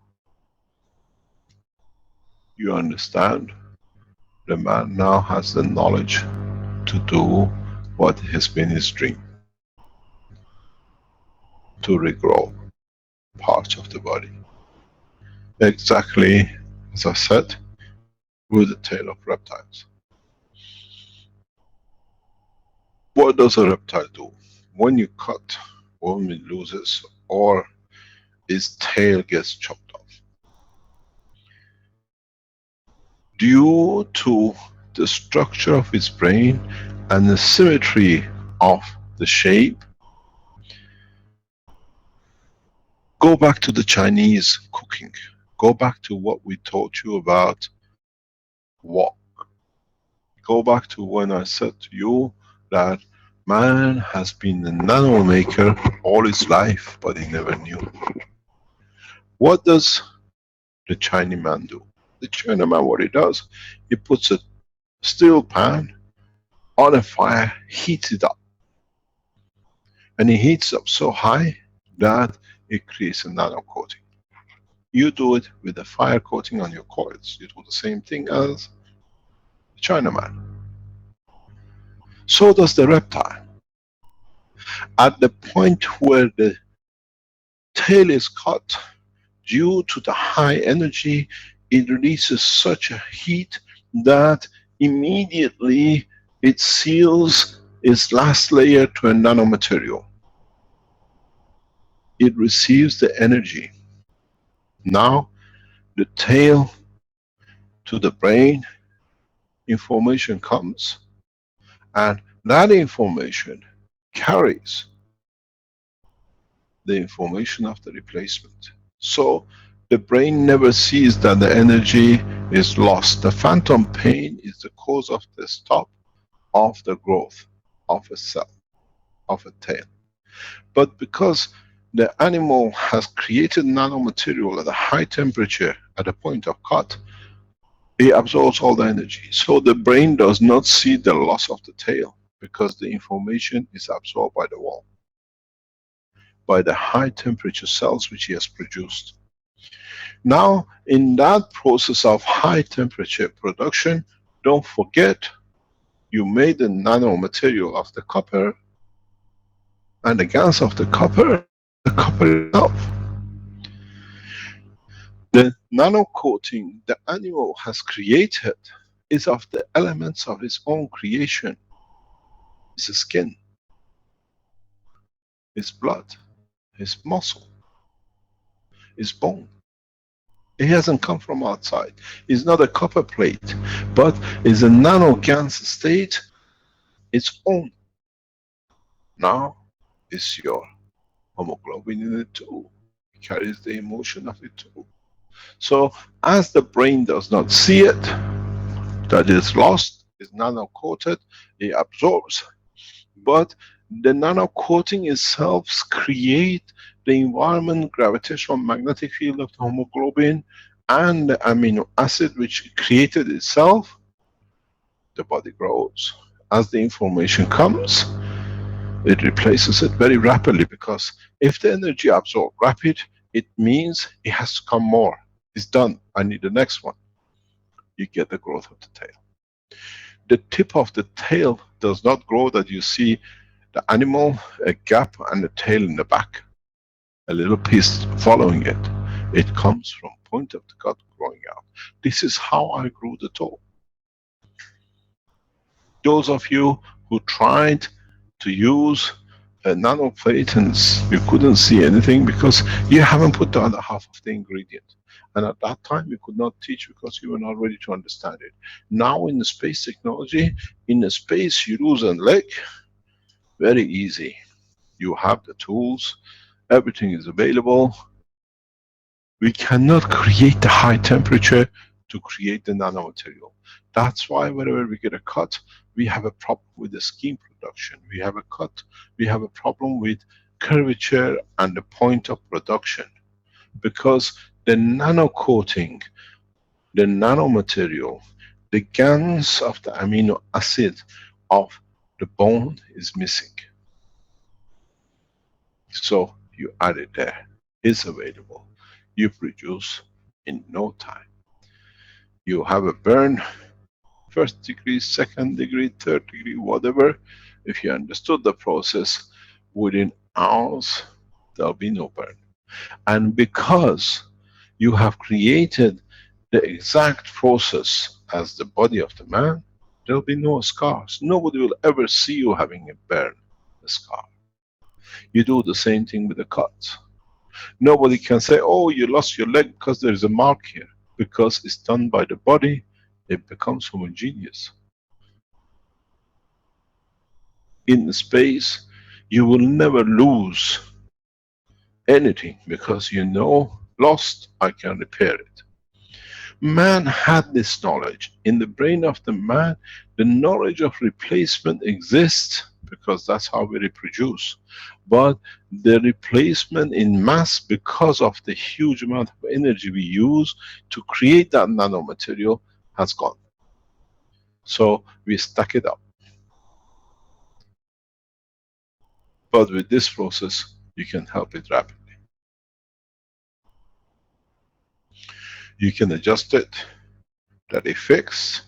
So anything above, which is bacteria or infection, you call it, will not be able to survive because it has dictated the border. Anything above, the energy is absorbed. You've seen the work with the virus, how effectively this works with viruses. Now, if you understand it, it'll take you time to be able to make systems. But as I always said, once we teach, it'll be followed and then will be implemented. And the doctors will use it very rapidly. People who lose their legs, people who go in the first or second or third degree burn, people who are in a horrendous accident, you'll find out, you take them to a doctor immediately, they have the facilities, the legs and the arm will be built. Because now we know the secrets of creation and replacement. All the information is in the brain of the man, is in your DNA. If you manage to replace a cut skin or a burned skin, it means the information is always there. It's you who got to know how to tap into it. Now we know how to tap into it, because what is missing is the strength of the emotion, which you create through the blood or hemoglobin of the zinc and hemoglobin of the copper, which gives the physicality and emotion. And then you need some energy to do the job, which is you can use the hemoglobin of CH3. Because you have a carbon connection into it, then it links up with the line of the neural system of the man, exchange of the energy, and directly the repair will take place. Any questions?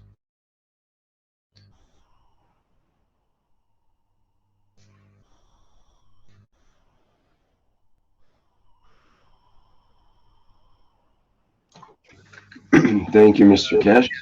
John, you can reconstruct a lost eye also this way, can you? It needs an eye to see how to do it. Eye is a complicated system, but you still can do. Don't forget, the structure of the eye is a very strange structure. Very, very strange structure. It's spherical, it's two next to each other, which means they balance each other out. That's why you have two eyes, which means the field balance with the two main centers of the physicality of the brain in respect to the side are connected. It's four of them. And it means when you want to replace an eye or change an eye, it means the emotion has to be counted fully, because eye is assigned to the emotion of the man. But man uses for physicality to see.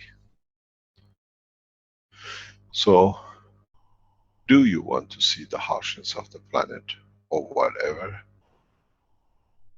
And if you don't, you'll find out it will not work.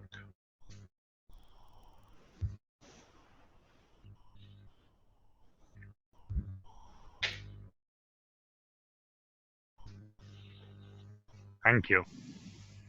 You're welcome. Mr. Keshe, there's a question in the chat from James.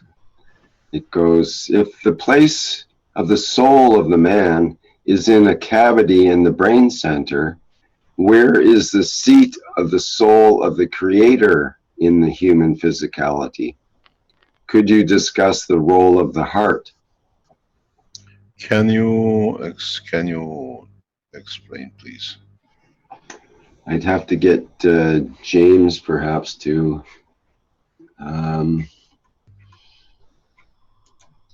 I can promote him to a panelist. Maybe he can further elaborate on his question.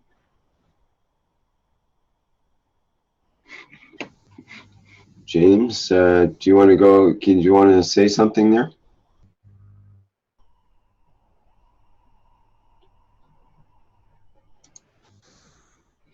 I'll try to unmute you and see if that works. Hello?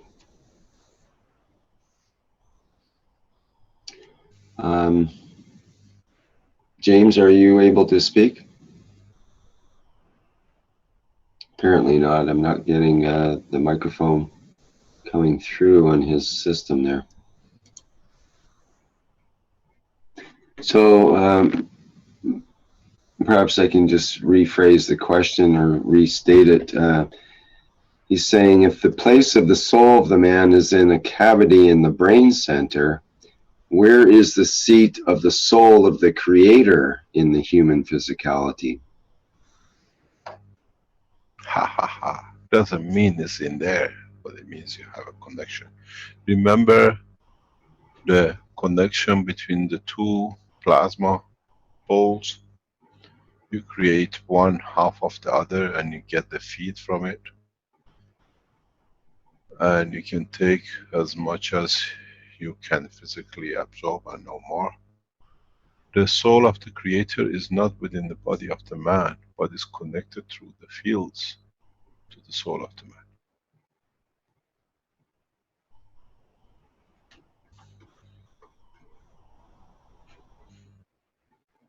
You are the smaller part and you receive from the bigger. That's why we always receive what we call the messages or the elevation or understanding of what we should be, because we receive that from the creator. But according to our structure, we'll receive according to what we understand and what emotionally we are capable of.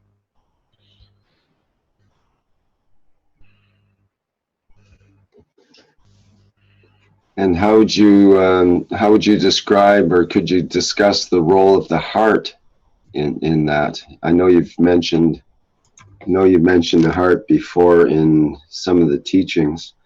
Maybe you could briefly describe how the heart interacts with this. The heart is provider of the energy of the physicality in respect to the emotional part of it, that it feeds the emotion of the brain of the man, which then affects the soul of the man. The heartbeat, that's all it does.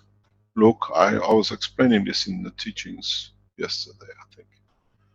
Look at the position of the heart, the angle of the heart, where it's positioned in respect to what I call the soul of the man, and how the man receives the information and the energy from the energies which are absorbed inside the heart. You look at the heart as a tool of a pump, but you look at the heart, go back to the teaching we done about the position and chambers of the heart, you bring the mixture of the emotional pump side, the limb side of the physicality, the physicality of and the emotion of the cells of the physical part. Whatever is surplus or whatever is over the balance from one to another is pumped through upwards, North Pole to South Pole, which sits the emotion of the man. That's why you get a heart attack when we call it a heart attack, or you get a brain hemorrhage because the energy which is felt through the physicality, not acceptable to emotion part, is gathered, fed back, and it goes up into the brain or the emotion part, and it's so much that it cannot process. It releases that emotion, and that emotion strength is so high that it dissolves the other cells which are the physical part of the brain, and then we see disabilities, or what we call the disabilities of a heart attack. The pump is the collector of physical information and the emotional part of the physical part of the body of the man, and it has to be in balance, and continuously it's pumping, feeds the energy to the soul of the man. You look at everything in a physical way, but the heart is the feeder of your emotion, in balance with all cells of your physical part to the emotional part of your brain. As long as what you feed is in balance, you have no. You find imbalances which is not in line with your emotion, you'll get a heart attack. Where do you think the heart attack comes from? Just understand the process. You cannot digest the physicality of the emotion. Energy is too high, releases. It's a volcanic eruption. It is very much.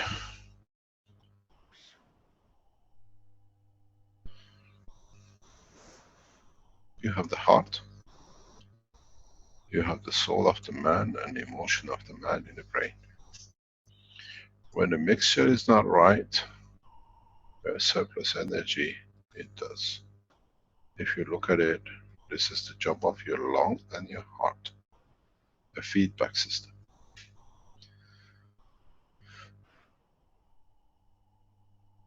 Why do you get a heart attack if you get frightened or something happens physically? The information comes in so much that it overloads compared to what the physicality emotion brings in, and what the what they call the emotion of the brain can accept. The surplus goes up, releases huge amounts. The brain has to release it because it's in plasmatic condition. You overload. What you don't overload, you actually dilute. You dissolve the other cells into it.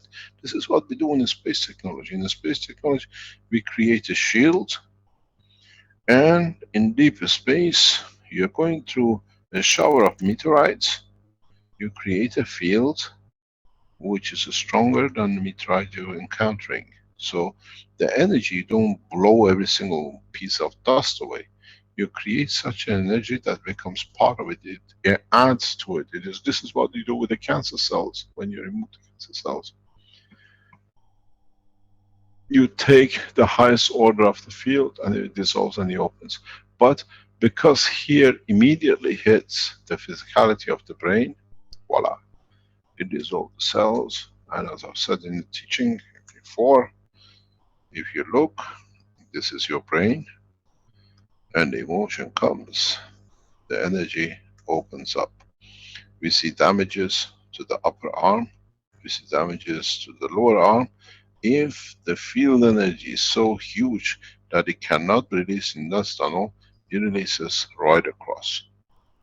Twist and angle in the fingers, the hand, upper hand, and don't forget both the, what I call the arm and the leg are both following the same process. So upper leg, upper arm, upper hand, or lower arm, lower leg, and everything else, you see the twist and the limp on the same side of the body of the man.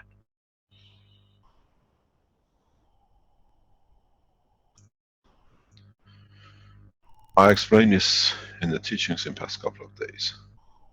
If you look at the position of heart of the man in an MRI, and look at the shape of the position on some beads, how it twists and it goes back, how it moves, and you draw a line directly from top to bottom,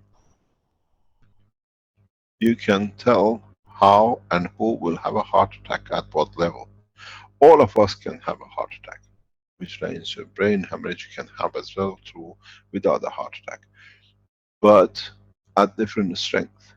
Looking at the position of the heart, the shape of the heart, the angle of the release of the energy to the main brain will tell you how vulnerable you are. If you stand far away from it to the right, there is much, much more possible of attack through emotion. If you go to the left, it's much, much possible attack through the physicality. Because you look at where the energy comes in from the lung and where the energy goes out of the lung. The energy coming into the lung is always constant, it's from the environment. The energy which comes from the physicality, which varies according to what is absorbed, what is coming in on the emotional and physical side, and on the emotional of the physical side. So you will see who is more vulnerable to a heart attack under what condition, more physical or more emotional. Body of a man, it just doesn't happen that you have 2 eyes and 2 legs and a heart somewhere and a liver. Everything is positioned so precise to give certain effects. Eyes, the color of the eyes, the shape of the face, the shape of the nose. It's no use having a very, very big face and very tiny fingers. If you have a very big face, very big structure, you need long fingers too, otherwise you'll be abnormal, and the body never stays abnormal. And then you will see every organ, every shape. If doctors stand still and take a scan of a child when he's born, you can tell the whole history of what kind of adult he'll make by looking at it. I've done this many times. And then you follow it, you see if you were correct. Or when you see the MRI, you understand without the patient knowing what kind of character sits in front of you, without them knowing you know the real side. Everything is positioned in a way to fit certain energy, and that certain energy creates certain characteristics.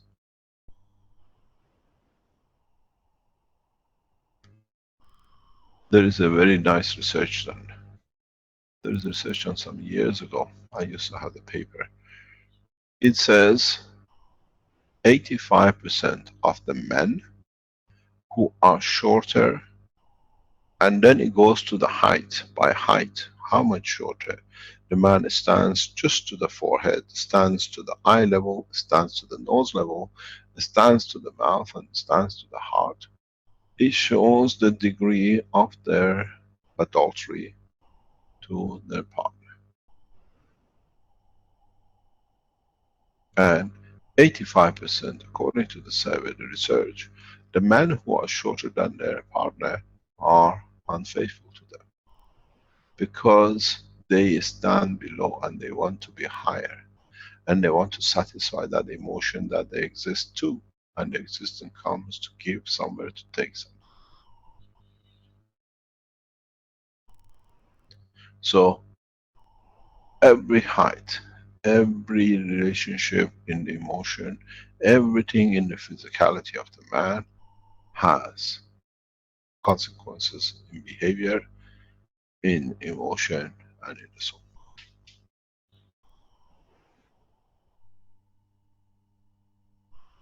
You look at the position of the eye, you know what you have in your hand. You look, the eyes, people who have two eyes with the slight movement one to the other, and born that way, you will find very difficult people to handle, because they see 2 versions of everything and one doesn't trust the other. Because the eye sees out of focus, so it has to create another condition that continuously is aware of that out of focusness. So you're on 2 characters. Look at the ones with 2 different color of eyes. absorbs different, so brain works on 2 levels. Now, put the shape of the ears, put the shape of the cheeks, put the shape of the mouth, put the shape of the heart, and then you'll understand the whole structure. Then you understand who you're dealing by looking at the man. And then if they give you the MRI, God help you, you see the full truth. And then if they give you this, if you can see through the whole structure, what it creates through what they call the soul of the man, then you don't need the physicality.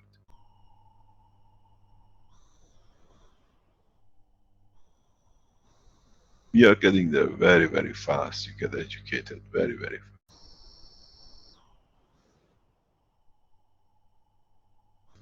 Any other question?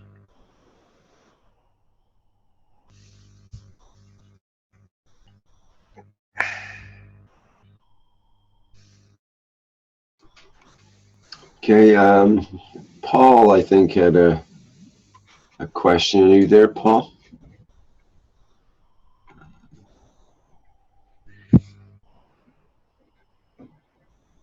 I'll try to unmute him. Can. Is that Paul from Togo? Yeah, he's wanted to be on as panelist, so you're unmuted, Paul. Go ahead. Hello? Yeah, hello, Mr. Keshe. Hello. Hello, yes, we are listening, Paul. Okay, my question was that with this new system, with this new knowledge, it is possible to create infinity loop between physicality of man and the soul of man to keep man in the balance?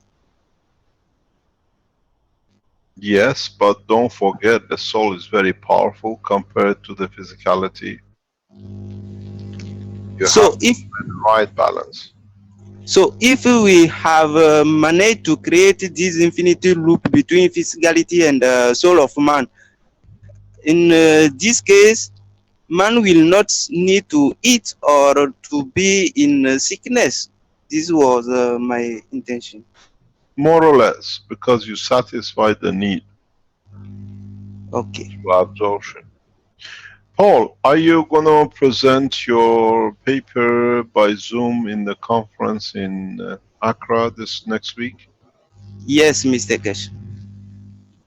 Hello? Hello, Mr. Keshe. I said, are you presenting your paper in the conference in Accra next week? Yes, I will present. Regarding malaria. Yeah, I will do this. What happened with the wife? I've seen part of your report about the husband. I asked you for some clarification. Can you explain to us now? You're online. Yeah, she make what you call a control, and she make the total control, and they make analysis for all the body, and we get the report from medical reports like you advise us. So we let the doctor who follow her and go to another doctor, another laboratory, and we get all the reports. So I am translating now the report. I have sent you, but it is in French. Only 2 points. I've seen the report about the husband. Can you explain to us what happened to the husband and the wife? Yeah, for the husband, the head has gone. The test is negative. But we are now looking for the wife. She's a reporter. She's totally reports. When is it due? Have you received it? Please? Have you received the report on her? Yeah, I receive, I can say 90% of the reports. It remaining 2 reports. And what does it look like? Yeah, for the report that we have received, when we compare to of the report that she have done before we start the treatment. She have put away more of 12 illness in her, only remaining 3 on the report paper. What's the 3? Is it HIV is still there? Yeah, I have to translate it because they make abbreviation. So we start to translate it in the normal way to send you and see how to do. But what's the level of the change in HIV? The level is very, very good because before we start the treatment, every week she should go at the hospital, take more injection, take the products. When we start, a part of these 2 weeks, 1 to 2 weeks, still today she never feel illness. She never gone to hospital. So physically and what I can say, all things is okay for her. And before Mr. Kesh, what is beautiful is they said to me before they are putting like $200 in the hospital every month for her. No, when we start, I say before we started the treatment,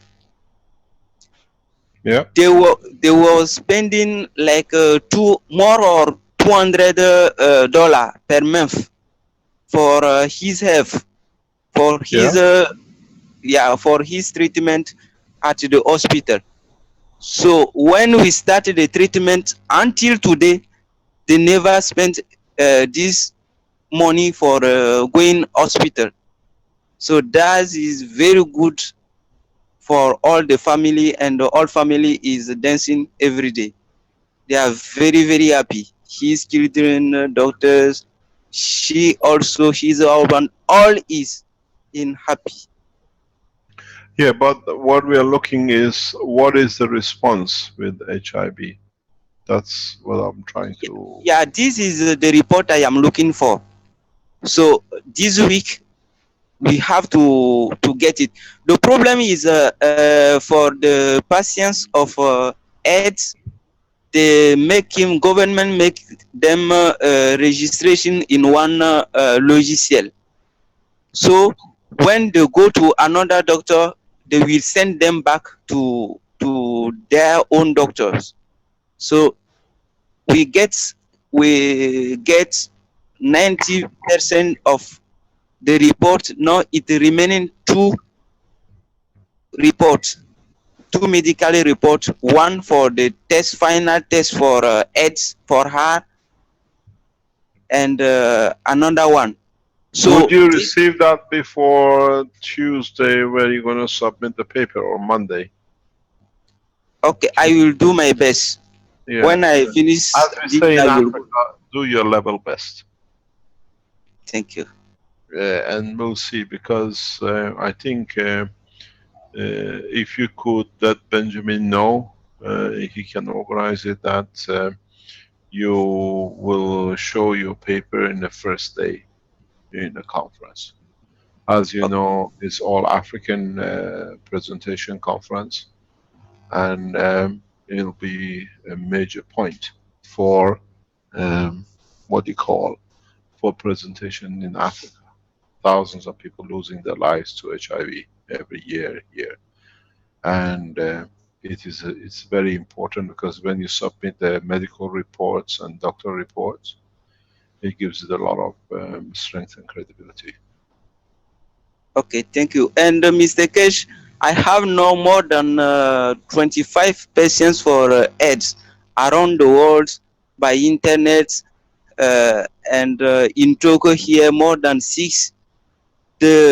When we make application of plasma liquid of guns, we are getting the same results.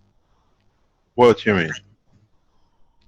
What happened with this husband and his wife? we are getting the same for all the patients that we are advising to use plasma liquid. And the thing who is very interesting, they have produced the guns themselves, and I just showed them how to manage, how to use it, and every time the report they are bringing to us is the same Can you around make the a world. report? Can you make a statistics report of this for Monday? Okay, Take I the will names make. out and show this done in different countries. Yeah, I will make it. I have That- sent some yesterday to you. Pardon? I have sent yesterday some reports from Ah, some country like make Europe. this, yeah, make this into a part of the end of presentation that where it's used. Take the names out, Okay. and we'll try to give you a chance. What do you call it? To accumulate all these as a test results. Do you want to remind again those who are want or would like to try, if they are affected by HIV or they know somebody, what do you do? Yeah, I can do this, Mr. Keshe. Please go ahead. Okay, thank you. So for the AIDS patients, what we have done is we take plasma liquid of CO2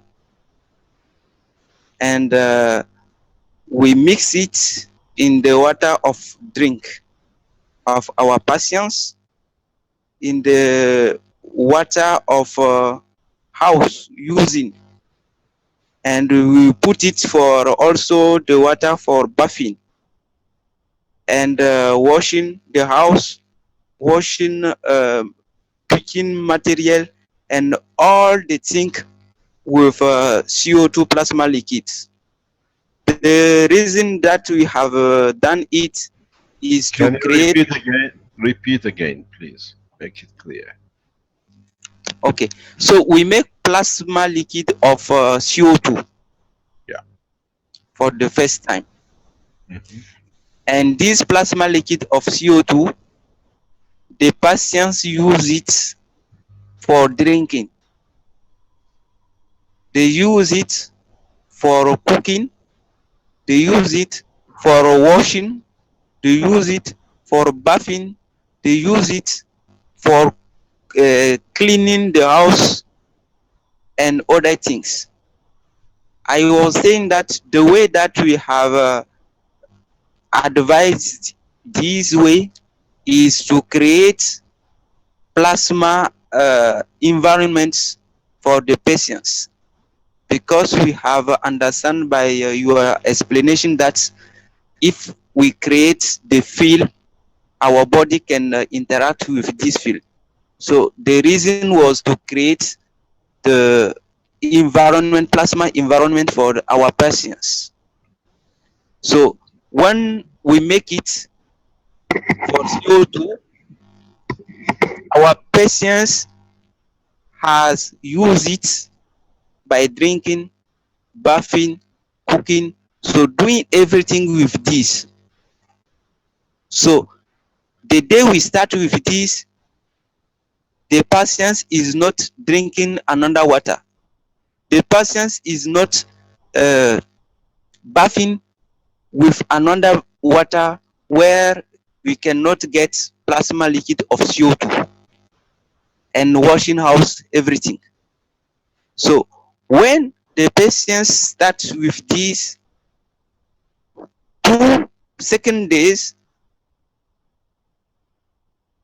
his urine start to become yellow, and we can get some trace of blood inside.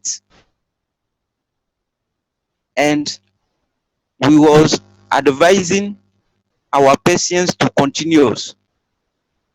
And when the patient is using it 1 week, 1 week and half, for those patients after urine change, 4 days, they start. This is from the last report from Europa patients.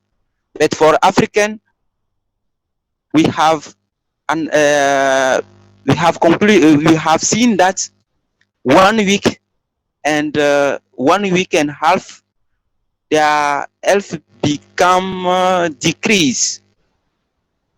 So they feel very bad, tired, fever, and other things. But what we have constated with European patients, 4 days or 3 days, they start feel tired, fever, and other things in their body. So I advise them to continue. I encourage them to continue.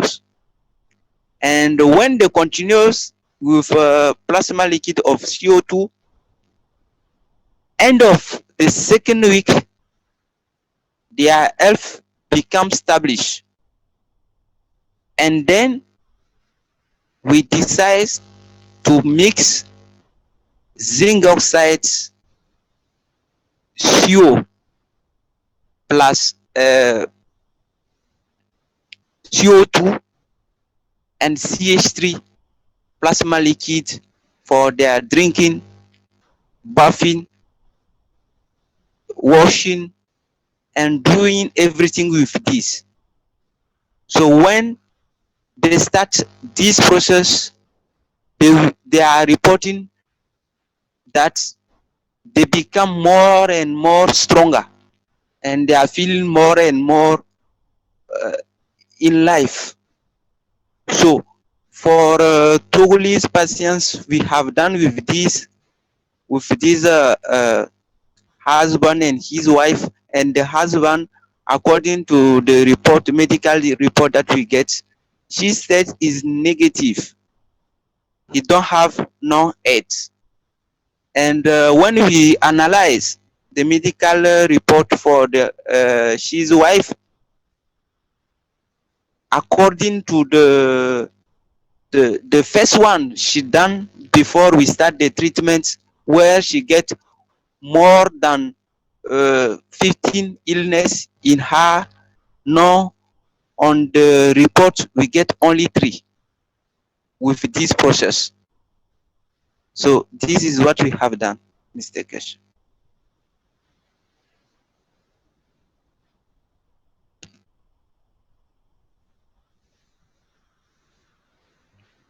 Thank you very much, Paul.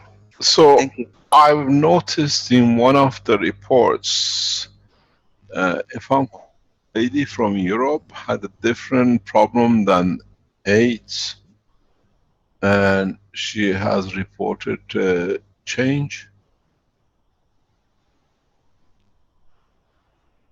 Have you seen that? Please, for the European patients, Yeah. yeah, she reported the she get. I can read what she have sent to me yesterday, and I have transferred it to you. Yeah. What does it say in that report? I haven't seen it. I send it by mail. Yes, I know. Can you read it to us without mentioning the name? Okay, I will read it. Because they give you vital information in these emails. Okay. You become our what do you call it, AIDS correspondent. Thank you, Mr. Keshe. So let's see.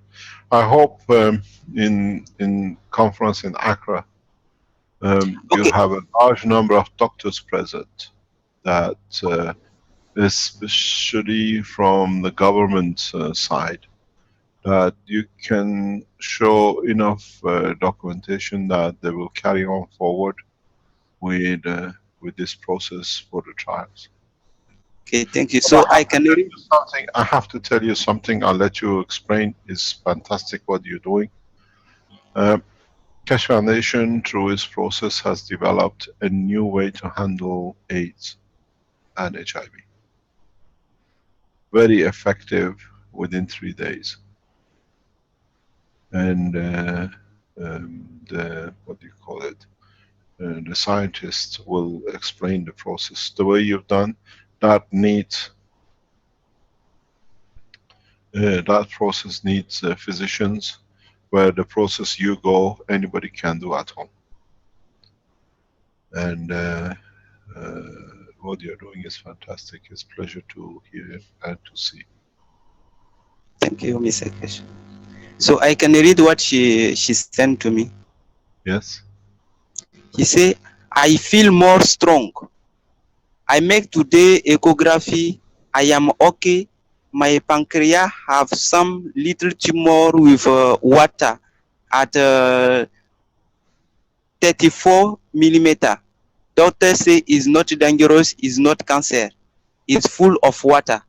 And I say, take aerosol and put CO2 liquid, plasma liquid inside and drink it.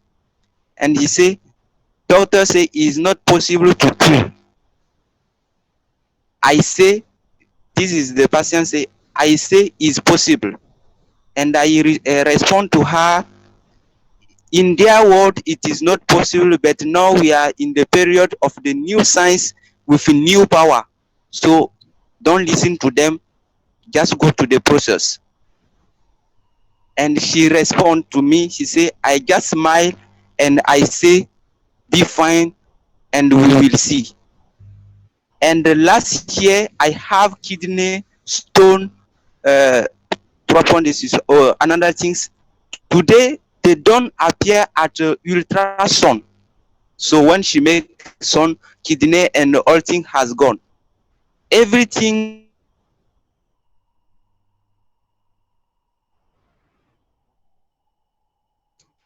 else come out earthly. Liver, have ulcers.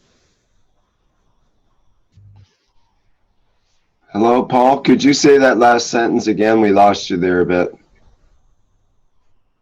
Maybe we could get that repeated. This is his report and blood test for herpes. And she said, think, yeah. So this is But let me explain. She reported having herpes. Am I correct? For European patients. Please. Am I correct? Did she report that she had herpes initially? So when we see, yeah, this is the report yesterday she have got for his doctor. So yes, last year she got livers, beings, spleen, ovaries, kidney, head, and she make etc. etc. And when she make test yesterday at the ultrasound, all has gone. This is his report. And I make a capture of screen of our discussion and I'll send it to you. Thank you very much, Paul. Thank you indeed. Thank you, Mr. Keshe. You're doing a wonderful job. I Thank you. It will carry on through Africa. Some of you might not know, but in Africa, some of the countries have made the radical decision to what they call no hope camps. No hope camps is where they literally put people with advanced HIV that they cannot, contaminate the others.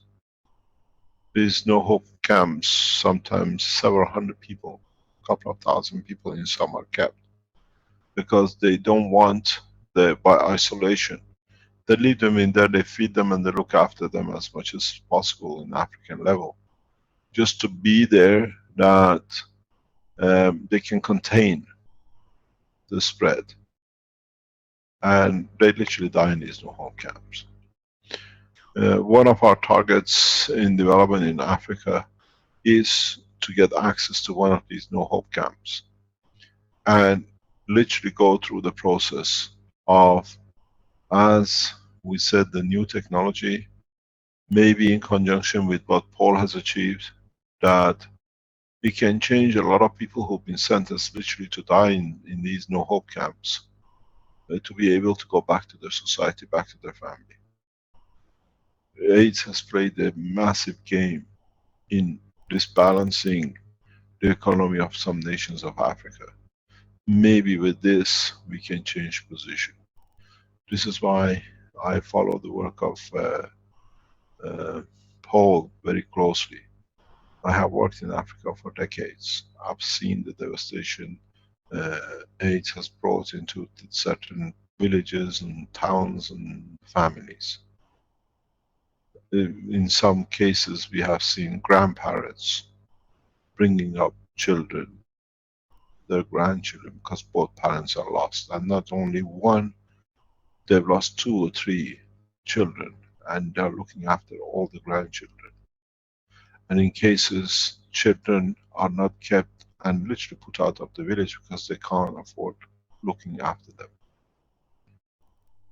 It's a big, big game. And hopefully in the coming time, very, very short time, we'll see an end to this. Not because we have to understand it costs a lot. It costs literally nothing, as Paul said, to change a life. Very, very little. But the new technology which is developed and will be tested hopefully in the coming time is very effective, monitored by doctors, and we should see the results, if it's correct, within a matter of days.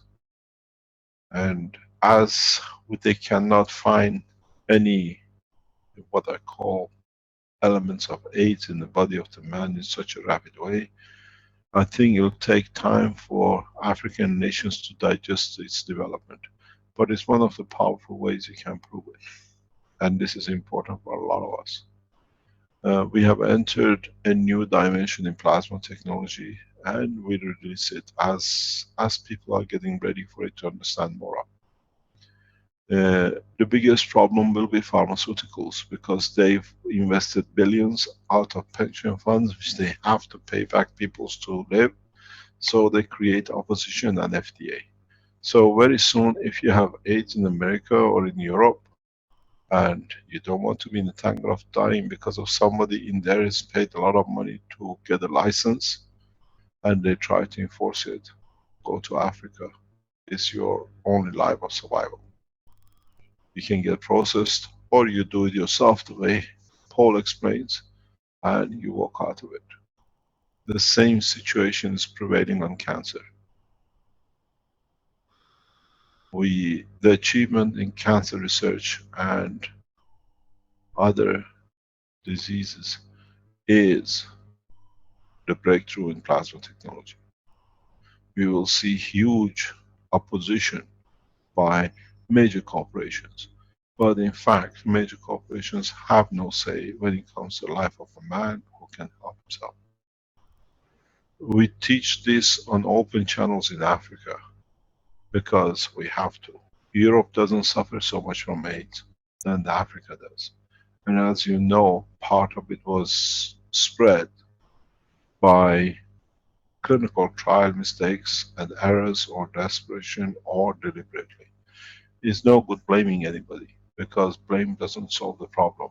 As I said, we forget the past, we start anew.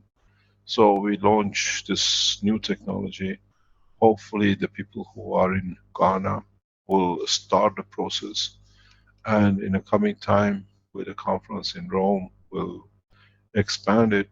We expect a huge opposition, the way we did with Ebola and E. coli in Sierra Leone, to confiscate all the systems, but now people are doing it in the back doors and saving their lives. So those of you who are waiting for FDA to approve if you can use a CO2 process, walk to Africa and walk back home with no disease, and thank the motherland of where all our lives as a human race started.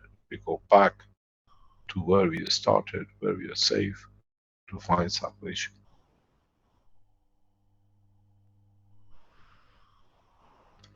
Anything more, Rick?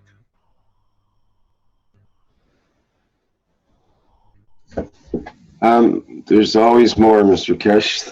There's always more. There is a couple of things that maybe we could quickly run through here. How are we doing on time at your end? No, I'm okay. Okay. It's only 12 o'clock. Okay. Let's see, which would be best. How about if you, I think we could show this video from the Vietnamese Keshe Foundation group. I'll just read about it first, perhaps, and you see if you want to show it. They wrote, "Hello, Keshe team. Our Vietnamese group would like to contribute a way to obtain health data by using a simple Eastern medicine method. All of the below information is supplied by Vo Hyung Oi, one of the knowledge seekers, who is limited in English speaking but can read and write well. Therefore, the 2-minute video demonstration below has English subtitles to share with English-speaking brothers and sisters in the Keshe family," and so on. So he has a video, and I've got that. I can get that lined up here. And it's quite interesting, actually, I think, because we talk a lot in the various groups on how do we measure the results of, for example, the GANs testing for AIDS and so on that's going on. There are objective ways of measuring for doctors and so on, but this offers an alternate way, I think, that could be interesting. Let me just get the screen share set up here.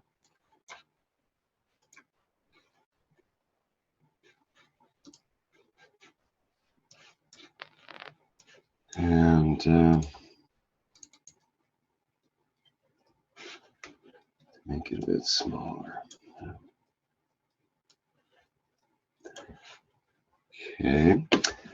And he goes on to, he's got an Excel spreadsheet that you can use and so on, but we'll get into that a little bit after actually having a look at the video, I think.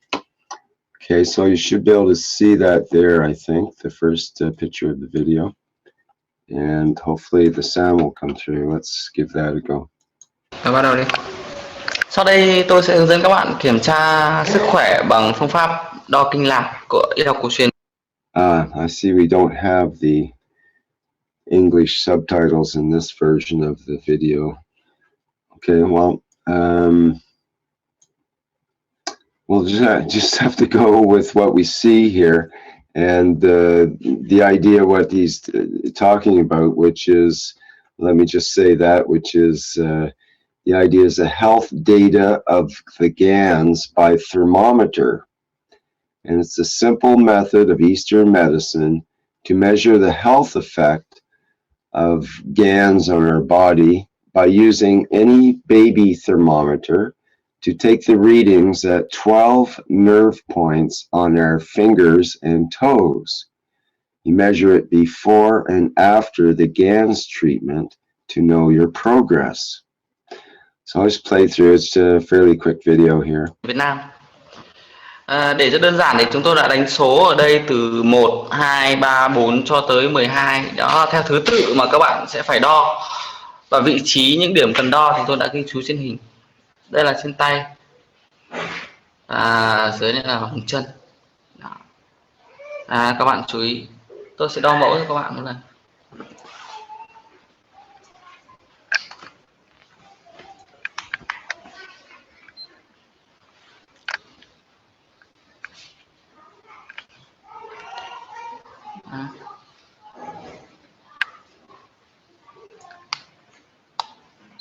Điểm đầu tiên. Sau đó ta nhập cái số vào đây. Đó. Đó.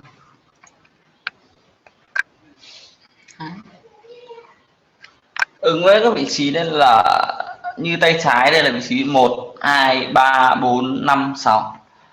Đấy. 7, 8, 9, 10, 11, 12.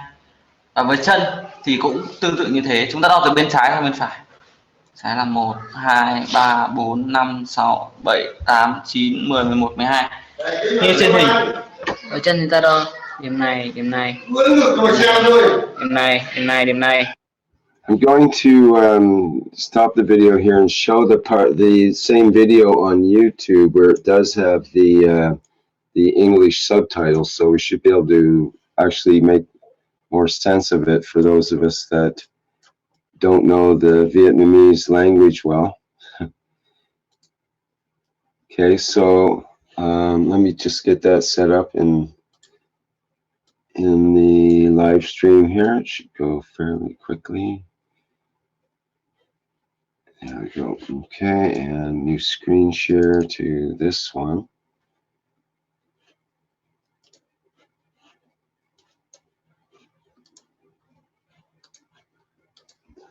Okay, so I'll go back again, and so it should make hopefully a little more sense as we go along here with the English subtitles.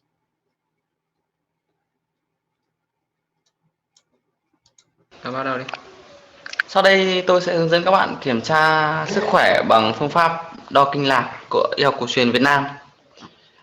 Để rất đơn giản thì chúng tôi đã đánh số ở đây từ 1, 2, 3, 4 cho tới 12. Đó theo thứ tự mà các bạn sẽ phải đo. Và vị trí những điểm cần đo thì tôi đã ghi chú trên hình. Đây là trên tay. Dưới này là phần chân. Đó. Các bạn chú ý. Tôi sẽ đo mẫu cho các bạn một lần.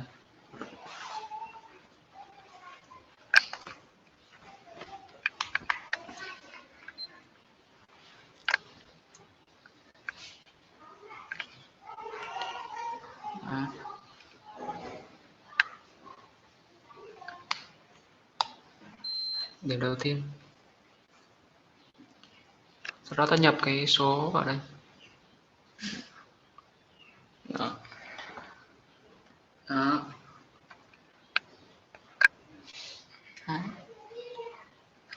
Ứng với các vị trí đây là như tay trái, đây là vị trí 1, 2, 3, 4, 5, 6. Đấy. 7, 8, 9, 10, 11, 12. Và với chân thì cũng tương tự như thế. Chúng ta đo từ bên trái sang bên phải. Trái là 1, 2, 3, 4, 5, 6, 7, 8, 9, 10, 11, 12. Như trên hình. Với chân chúng ta đo điểm này, điểm này. Điểm này, điểm này, điểm này. Rồi quay lại bên chân này ta lại đo điểm này, điểm này. Đấy. Tương tự như thế thì ta sẽ ra được cái bảng kết quả như thế này. Đây là bảng kết quả đo, và qua cái tab bên này thì ta sẽ có cái kết quả kinh lạc, ta đo ra giá trị ở đây.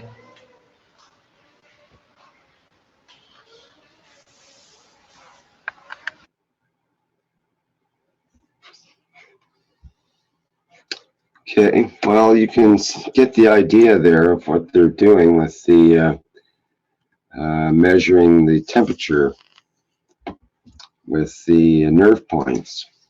So perhaps we can get the Vietnamese group to speak more about that. I don't know if there's any of them that are available to speak about that today. What do you think, Mr. Keshe, about that? Oh, I think I have to unmute you there. Go ahead. Yeah, I don't know. We have to see it. I know about these points, pressure points. I've looked at this with some other people before. We need them to explain to us the what they call the science behind it. Yes. Okay, there's one other video we could have a look at from Castellazzi,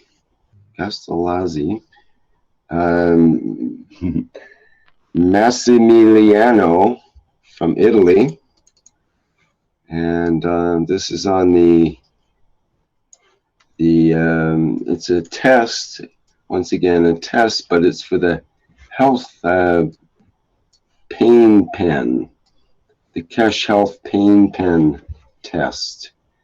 And let me get that on the screen share here.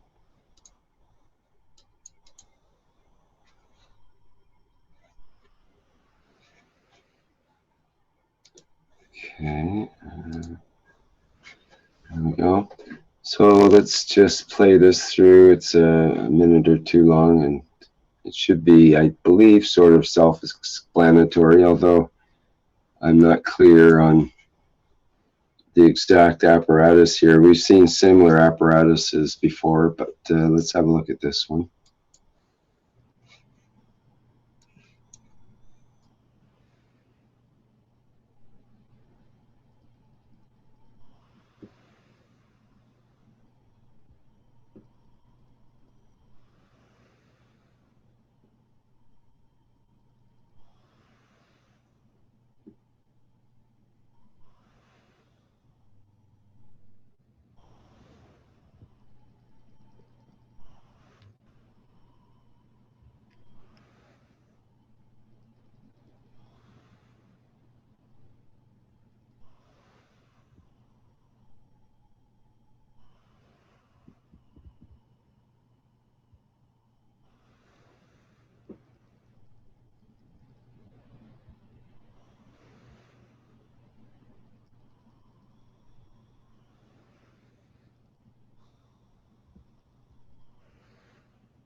Okay, and that's that one.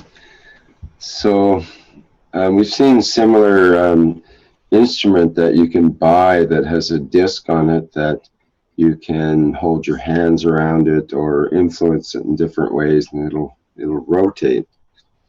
So I guess this is sort of the homemade version of that. But the pain pen seems to be influencing it is the main thing. They have measured, I've seen it in some places, they have measured the flow of current in the pen, and it's around about 300 and something millivolts. We have done a what we call research and lab report.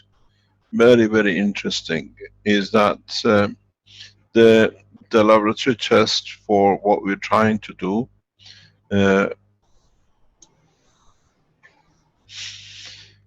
that it shows the GaNs material are very conductive,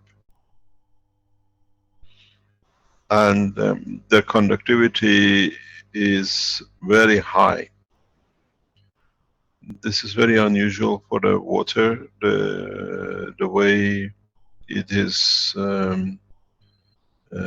reported. We released this report because it has application and implication in development of the new technology.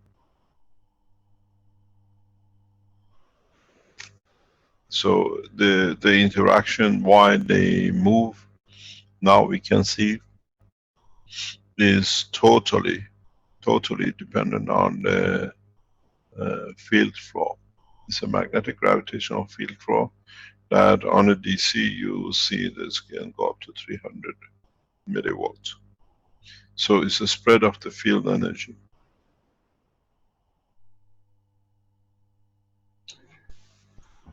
Okay, thank you, Mr. Keshe. Not sure, is there anybody else that has a question at this point? How are we doing out there? There is one viewer. I'm not able to promote them because my promoting thing is not working properly. Vince, if you can promote them, that might work if there's enough room left in the panelists. I had a question. Go ahead, and who is it, please? This is Steve from California. All right, you did have a question I was going to ask for you there about the thalamus and so on. Yeah, first, Mr. Keshe, could you clarify, based on what Paul said from Togo, because a couple of weeks ago you said that when we're consuming the waters of the GaNs, we should limit it to maybe a couple of tablespoons a day. How would it affect you if you consume, not like most of the water that you consume is plasma waters. Does that affect you in any way? That Yes, it does. But don't forget, we are looking at the Togo case in general. You have to understand, if you go back to the teachings of some times ago, I explained the work of GANs. Very much the same as aspirin. Aspirin from up to 80, 100 is a blood thinner, and 300 or 400 milligram becomes a painkiller. We see the same process in plasma, in GANs state, liquid state. You use it to create a condition of body matching itself, or you create a condition to enforce. And with Togo is the enforcement. With 1 or 2 spoon is creation condition for the body to go back to its original. There you're trying to kill a germ. Here you're trying to balance the field. It's a big difference. Very, very big difference. We've seen the changes with the small is the same as what Togo is doing. He's literally covering all corners. But at the end of the day, body will only take what it's capable of to take and what it wants to take.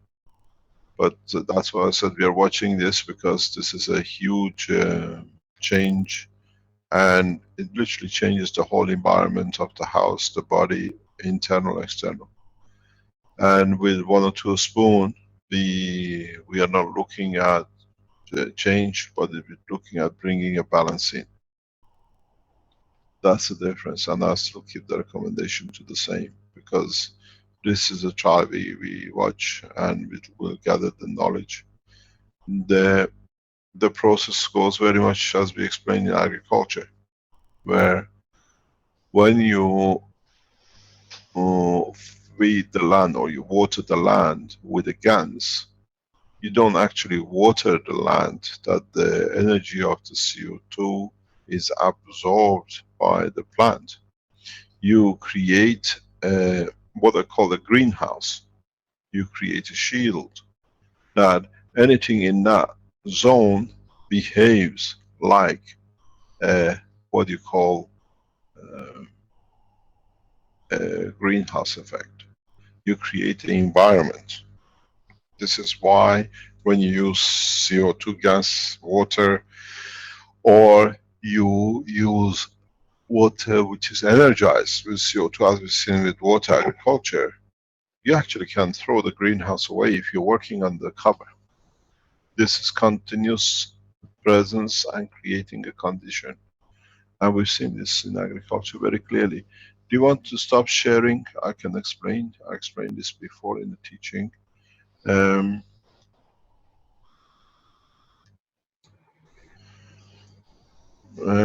What we see is when you, for example, drink the water, you affect only what is left to part of the body you want to control. When you drink, this thing is becoming too sensitive. When you drink and you wash and you use everything in the house, you create a shield, you create an atmosphere in the house. You look at the physicality changes. We look at what the environment brings in, which changes the balance. There is a new development, which, as I said, we wait for the full scientific report on it, which we see we only want to change the specific characteristics in a specific part of the body to see the age changes, and we think we have found a solution to that we don't generalize. Where, for example, as I said, in farming, when you put, for example, a bottle of water in the water, or when you water the the land with CO2 gas is not the gas which touches the physicality counts. The gas creates a shielding effect. And the way it was produced, as I said, usually you have in the CO2, you have zinc oxide and you don't clean it properly, you always carry certain amount of amino acid. What you do, you create a field that doesn't matter what happens outside. These plants, all the plants growing in this green environment, or what you call magnetic field of the CO2, because going back to the pot where you produced zinc oxide or copper oxide with zinc and you produce CO2, you create a condition where the amino acid was on the top. The moisture is in the air. You have now created with the metals, with the CO2, which is there, creating condition of flow, a field flow, where the rapid growth or the extension on the growth will come from the amino acid, the food of the plant. So you create an environment, you don't feed the plant. And you look at it as CO2 in the water has become the fertilizer. No, never such a thing happens. And this is what we recommended to one of our agriculture people. You build a greenhouse and you put a dome on it. Now, with GAN's technology, your greenhouse is the burden, is the blocker of the growth. Because now the amount of air which can lead to creation of protein, which is the food of the plant, is restricted by physical barrier. So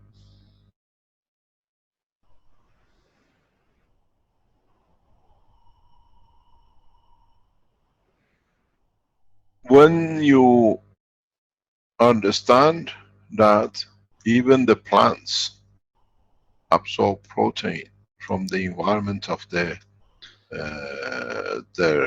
existence that allows them to grow, you understand it's how we condition, what environment we create, in what size and where, which affects the process.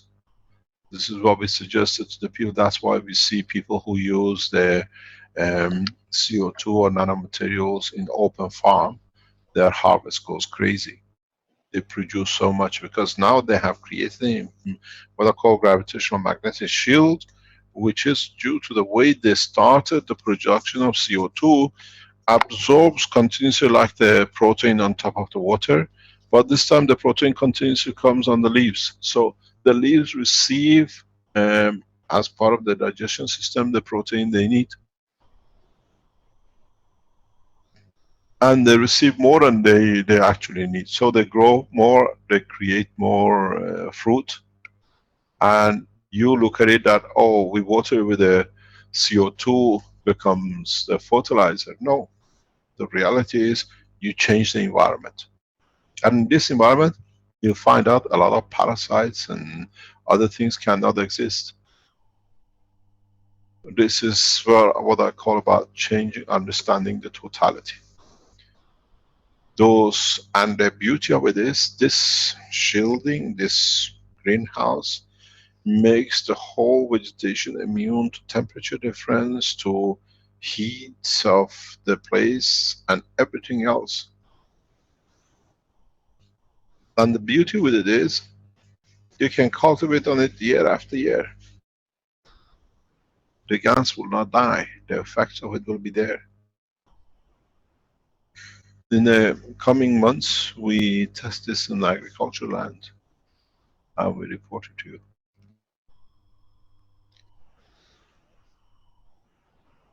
So it's the same. When you take a little, you try to affect directly a certain amount, certain position.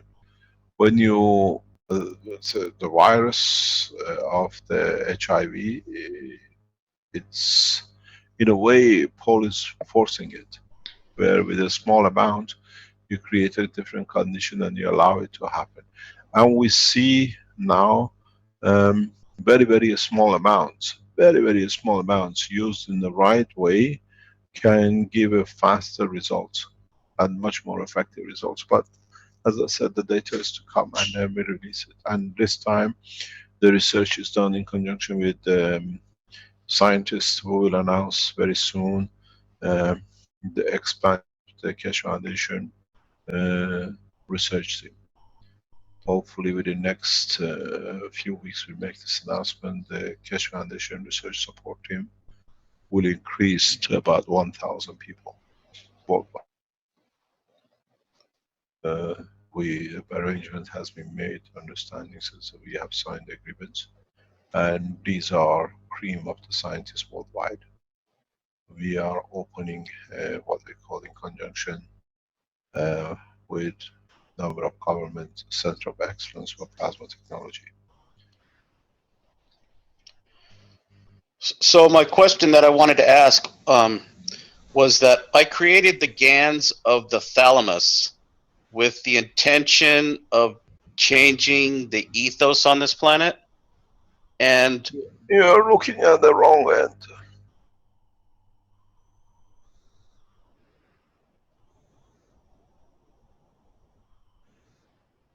Why are you looking at the thalamus? Let's see your point of view. Let's see if we understand.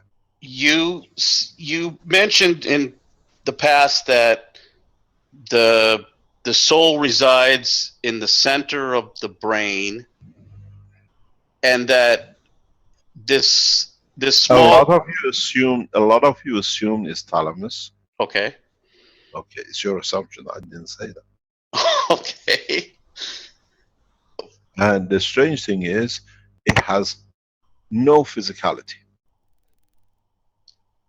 It's a hollow space. But I was looking at the area that surrounds the hollow space, perhaps the fields of the RNA are within the thalamus. And that by creating the GANs of the thalamus, I could create the cobalt, iodine, or the cesium spectrum to go to the next step.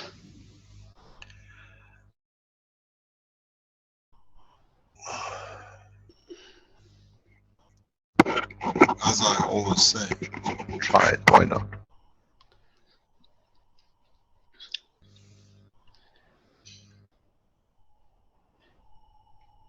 And that's what I'm doing.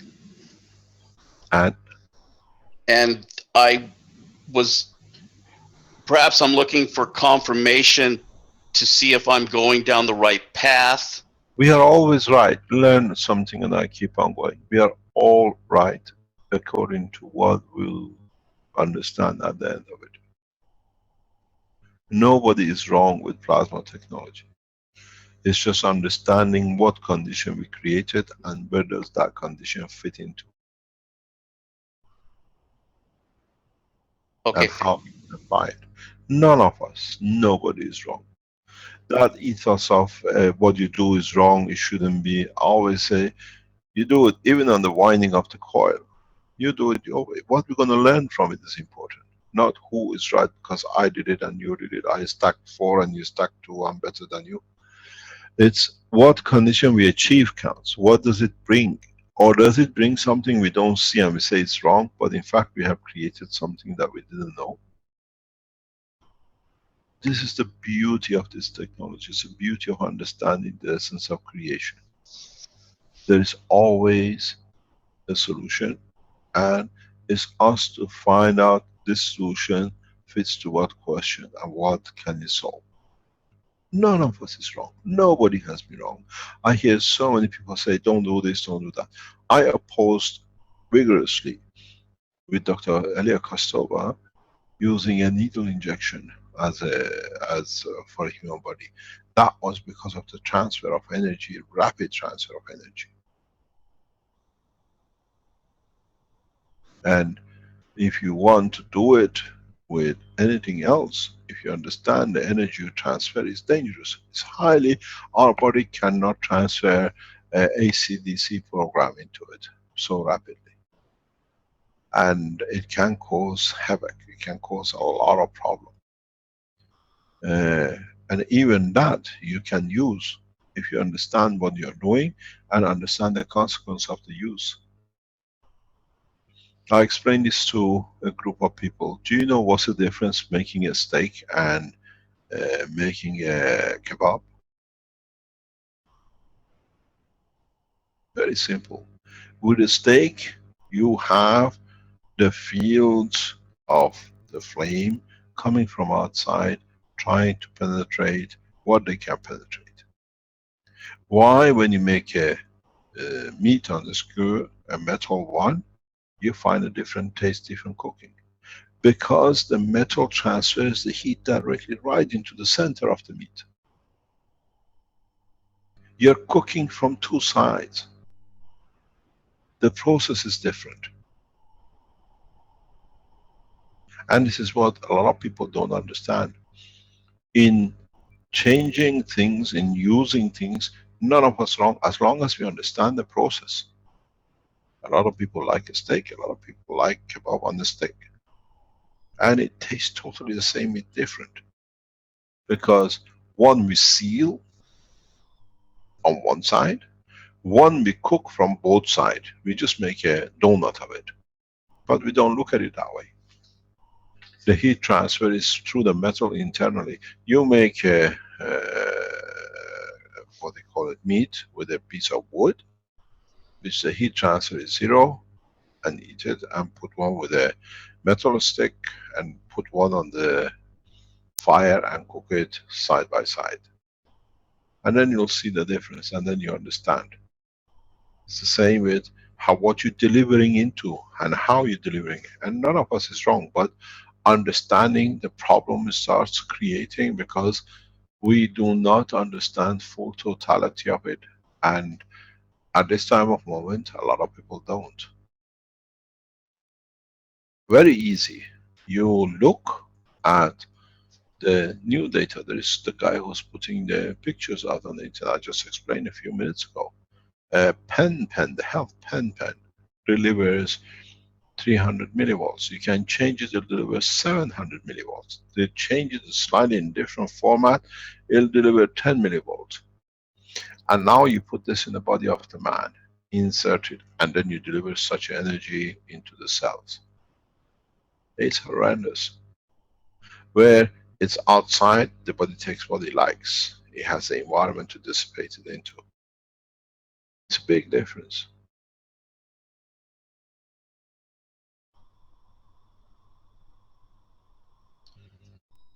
Yeah, I just thought by using the thalamus, I could replicate the condition to produce the cobalt and the iodine that we were looking for that didn't come from an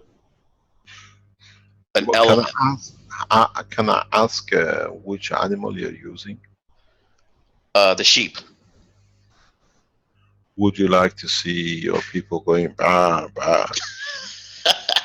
Yes, better than what they're doing right now.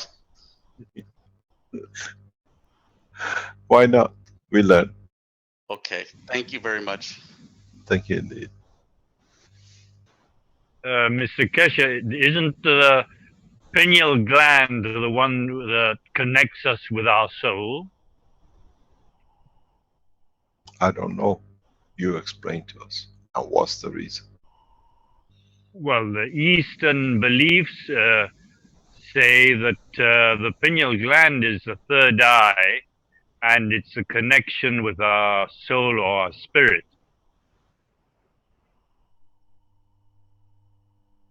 And?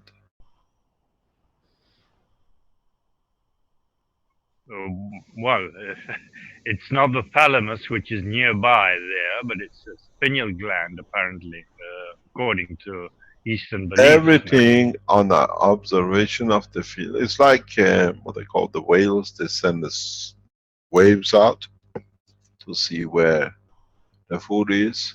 We do the same, but we have reduced the creating the eyes.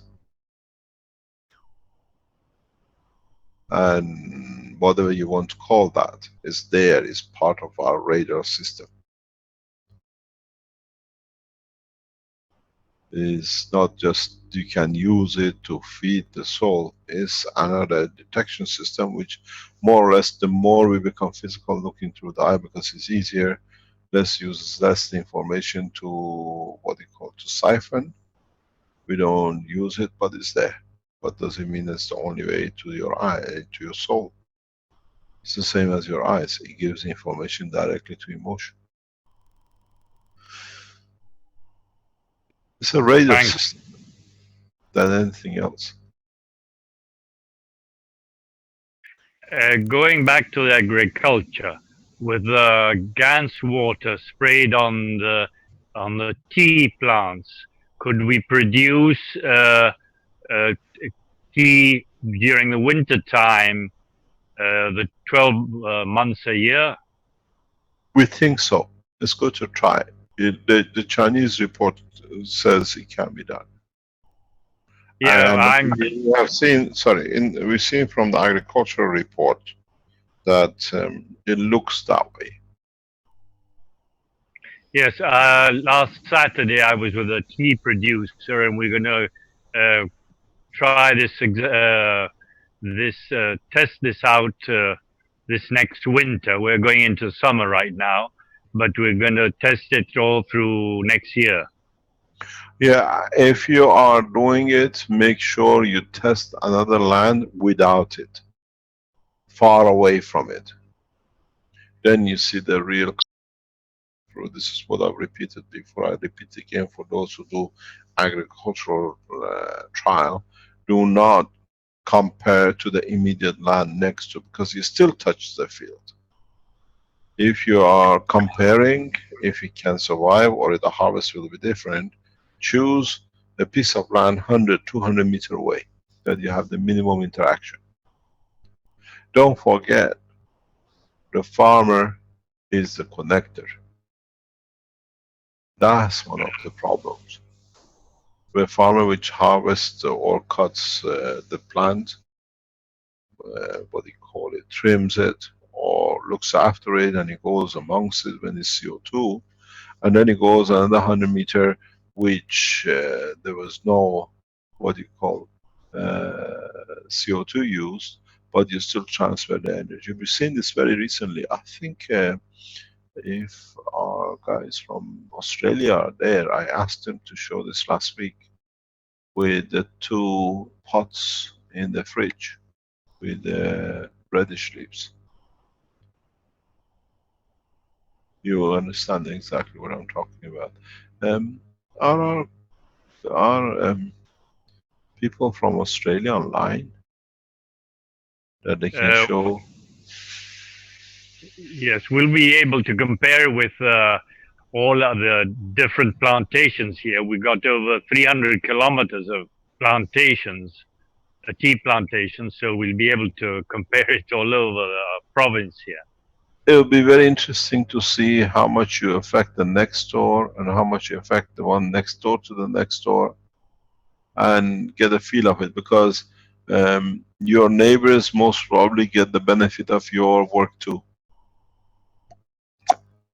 Yeah, the main idea is also to get rid of the use of Roundup, the Monsanto liquid, to get rid of all the pest plants that grow by the tea. For that, you have to look into changes what each plant will live or will not live in. The process is that you got to see if you put this kind of GANs, you will encourage the growth of certain seed which before wasn't growing, but the ones which are growing are not growing. So only thing you do, you change. You have to find a balance. I've seen this happening, and one of the things which I was talking to, just 1 second, please.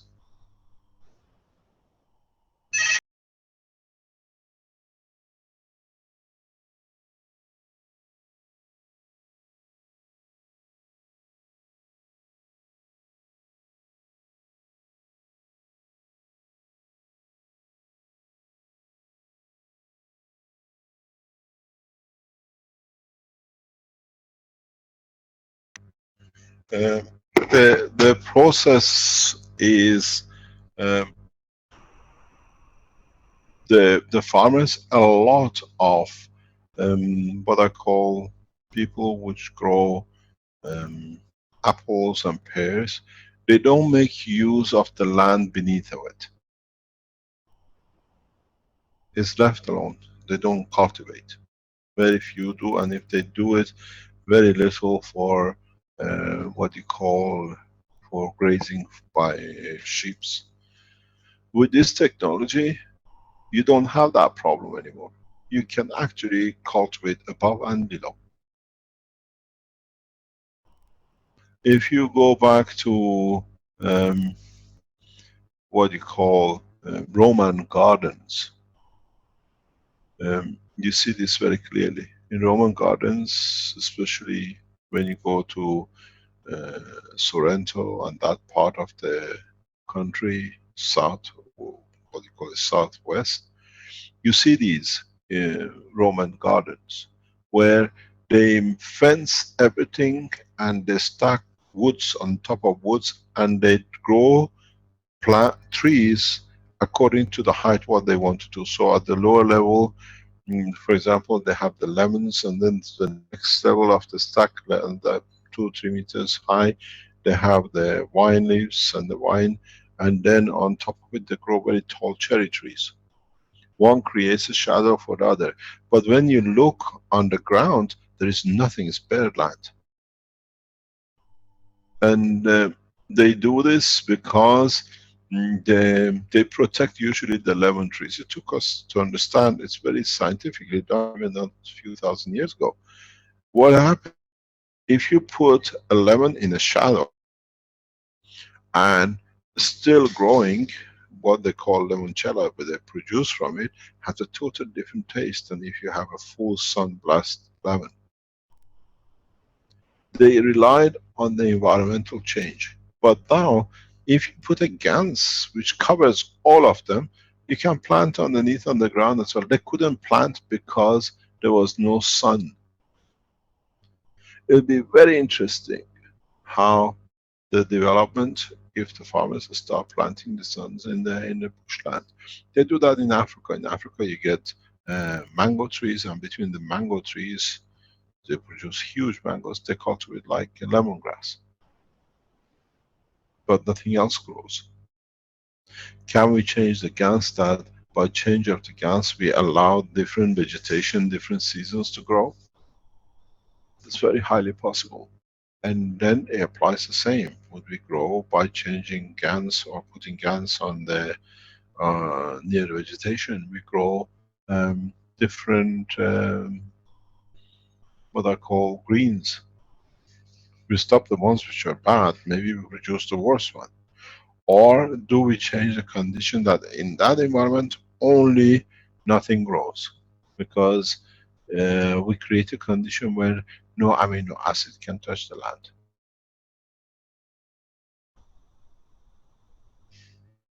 What if instead? Yes. What if instead of spraying with GANS water, we put small pipes around the trunk with the GANS water with a bit of GANS? Would that be different? What about the other way? Put your balls of GANs on top of the tree to absorb more from the top. That's where your food comes from. You're still on the old tradition, you think comes through the ground. No, it doesn't. The food comes from amino acids from the above. You'll hang it on the tree like Christmas, balls. We could put a pipe all along the lines of the tea trees, so Yeah. do that effect. More or less, why not? The thing is, it's a new technology, and there is no limitation. As I said, none of us is wrong. But, and on the other hand, is to maximize the harvest. Would it change the taste? Now that we grow CO2 GANs, or if you put a slightly 10% zinc into it and 20% copper into it, we'll get a sweeter lemons, or would we get a bitter apple? I told you, this knowledge will keep millions of people happy for millions of years and busy in trying to find out how it works. And none of us is wrong. Maybe we could have Christmas trees that last forever with GANs balls on them. Yeah. Everlasting Christmas trees. Yeah. That could put a lot of people out of business, but the business of cutting down trees is not the best in the world. Yeah, but the thing is, if you don't cut the trees, what's going to happen to them? They cut themselves. They change.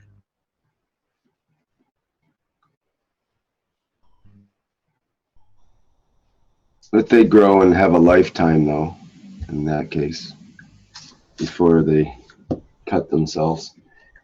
Would you like to continue, Mr. Keshe, or should we wrap it up here, do you think? Yeah, wrap it up, whatever it is. There might be another question or two, but I'm not clear. There was a couple of people I promoted recently, but I think today we taught enough if people understood what was taught. Mm-hmm. The understanding of the production of hemoglobin and the application of it is enormous. You will do this in a space if you want to extract unwanted field energies. Because sometimes when you absorb a huge amount of energy, it becomes a virus. If you extract it, you bring your own demise. So you need to do it in a slow rate, slow pace, but do it in a way that doesn't change the characteristic of the humanity or the body.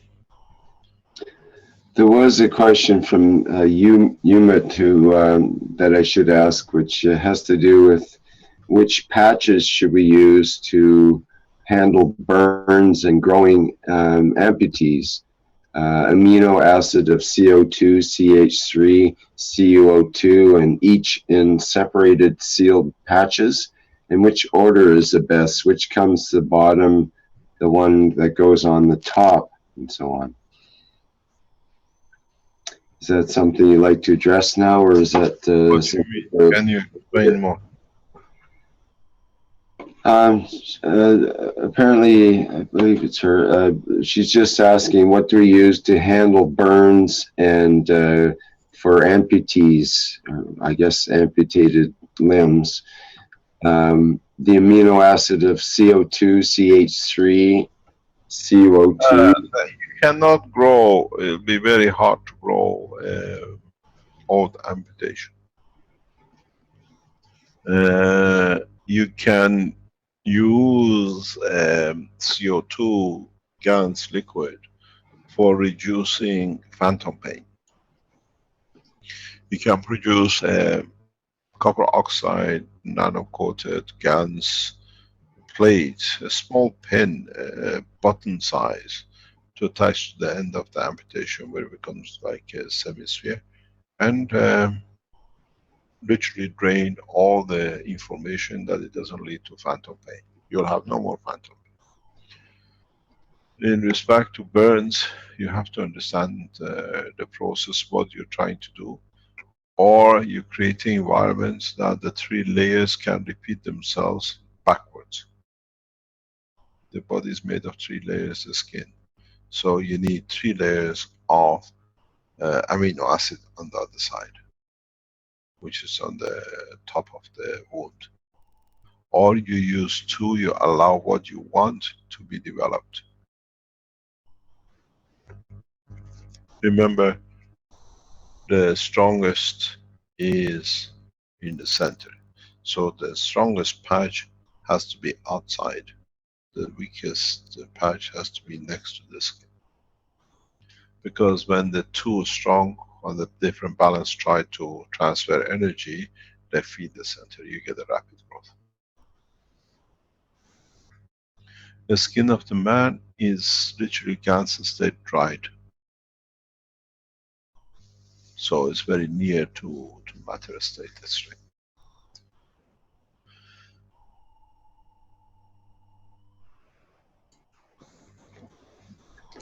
Okay, I think there's pretty good clues there for that question. Hello. Who's this one? Yeah, this is Paul. Hi, Paul. Yeah, Mr. Keshe, I have some question. One of European patients have mixed CO2 plasma liquid with coffee, and she is seeing double. What happened at this level? And I said to her to don't mix with coffee. So every time she mix CO2 plasma liquid with his coffee, she starts seeing double. I don't know.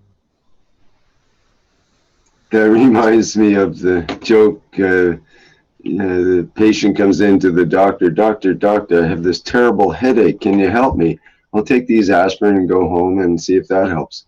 He comes in the next day, doctor, this headache, it just won't go away. I'll take this stronger aspirin and try that. The guy comes in the third day, still not helping, doctor, and the doctor says, so what are you doing before you're getting these headaches? Well, I'm banging my head against the wall. So sometimes the cure is not in the trying to come up with a fancy painkiller when it's you have to get at the root of the problem, I guess.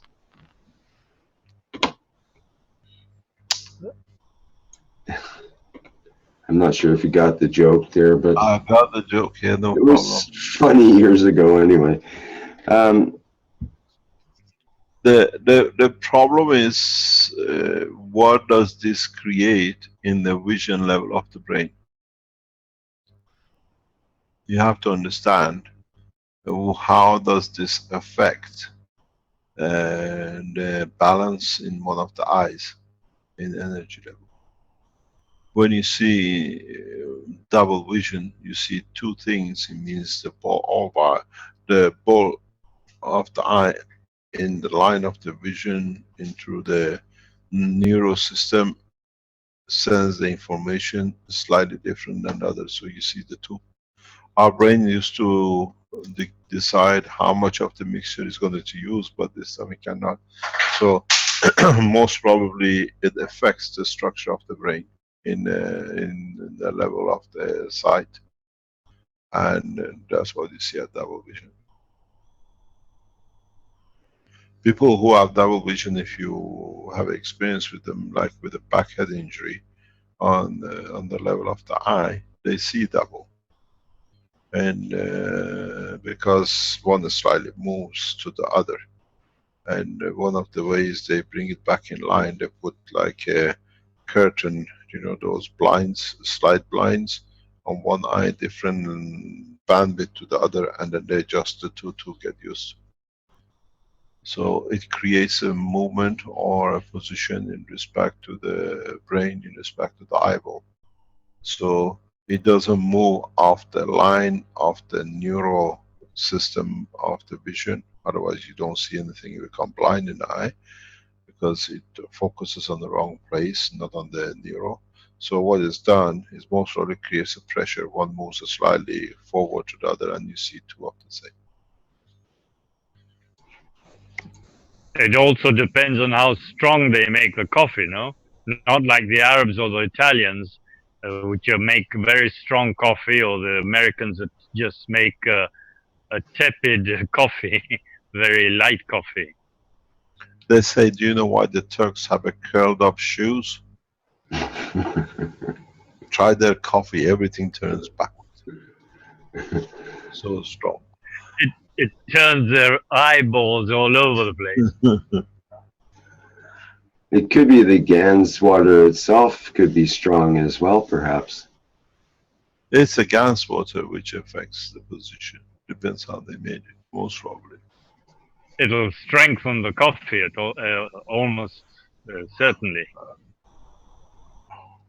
What is the effect of heat on ingesting GANS water is an interesting question too. If you take it hot water, it doesn't matter if it's hot water or cold water when you... Don't think so. It's gas is temperature independent. Mm-hmm. Because Here life lives even in the coldest part of the planet and in the universe. Here we're drinking a lot of mate, the green tea we have in this zone, and with hot water, and it doesn't change the characteristics. You acquire just the good stuff about the plasmatic water.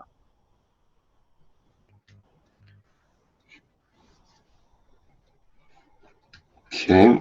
There's a couple people that are asking. Jalal says, I have a small question. Do we have time, Mr. Keshe, or shall we wrap it up?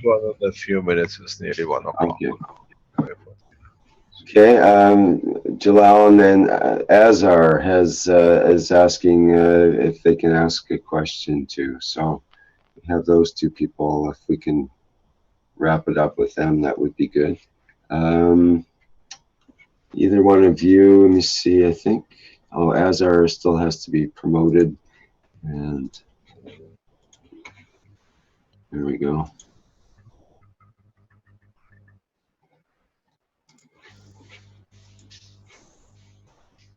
Good morning, Mr. Keshe.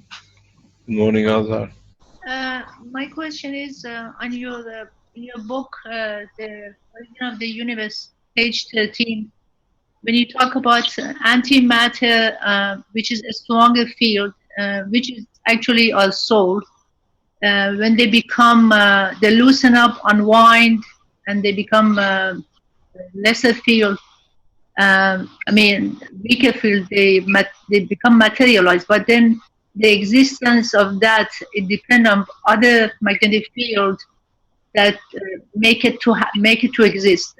So the question is, the 500 people that hold all the control of the humanity, the existence also depend on us, because without us they cannot live.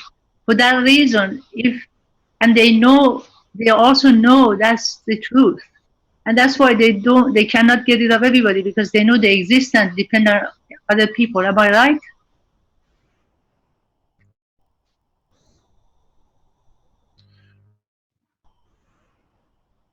I prefer not to say much because it's us who has given them the right to abuse us. It is not them to be stronger. I call it British policy. British policy in the West and the rest of the world has been very simple. We are little, but we bring submission through blood. If you look all the British system, even in present time in different war zones wherever British are involved with their American soldiers, mass murder is the rule of the game. You kill so much that the people get fed up of blood. And by tyranny and murder, you bring people, you frighten people to submission. Is that the 500, or is us who accepts to take the seat of, let them do what they like to do? I can't see it anymore. It needs 1 or 2 people to literally bring the 500 into submission. You got to realize, I always say, these, what you call 500, they're as strong as long as they sit in the throne of what they are. You bring them to the point where they feel their own action, they become as timid as us. So it's us who allows it, and it's us who puts it through that they can do what they like. So there is no 500, there is no 5,000. It's us who allows the abuse. It's a very, very, very straightforward. Very straightforward. They do this with us all the time. We accept it because it's the only way we know. But the position is, are they 500 or are they 5,000 or are they one? Or is it one who does everything else according to me? This I was explaining to somebody very recently. The structure of British system, nobody has ever understood. And I explained this before. And one island has brought more or less brought the whole planet into submission to do whatever out of total fear and murder. Because the British system is very, very simple. The simplicity of it is what carries it through.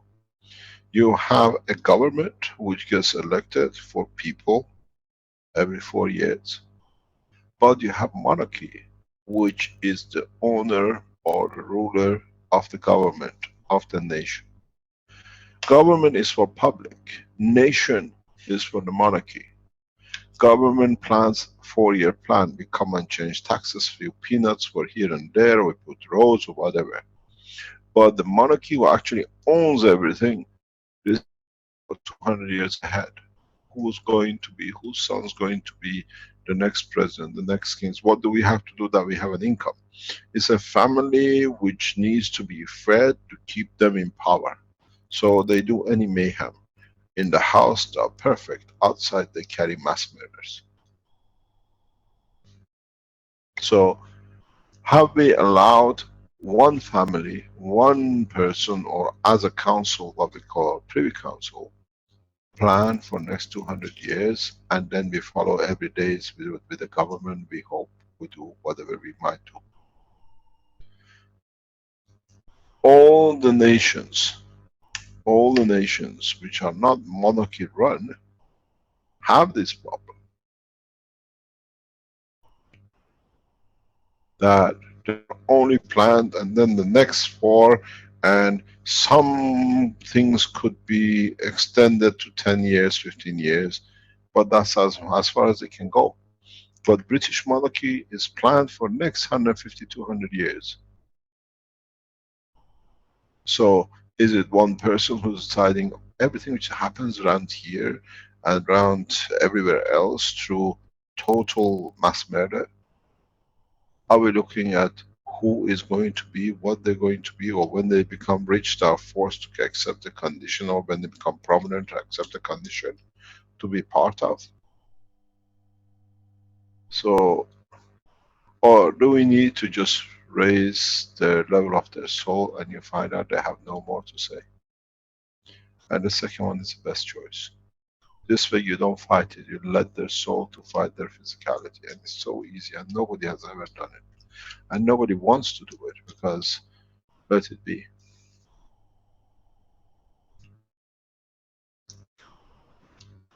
Look at the history of British monarchy in past 500 years. It's been total submission by blood. We killed so much till it's done. And before they had a few soldiers, now they have a 300 million soldiers called United States of America. Because British gave freedom to the black.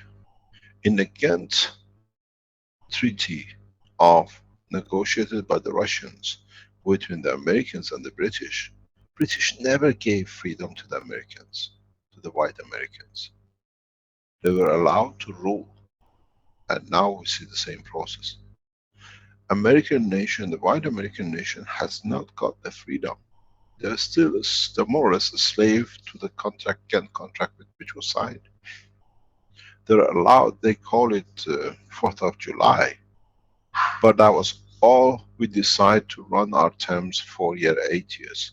The government is still monarchy in UK, and that's why we see in the present wars, Americans do all the aggression and everything else, but all the cream is corrected by British.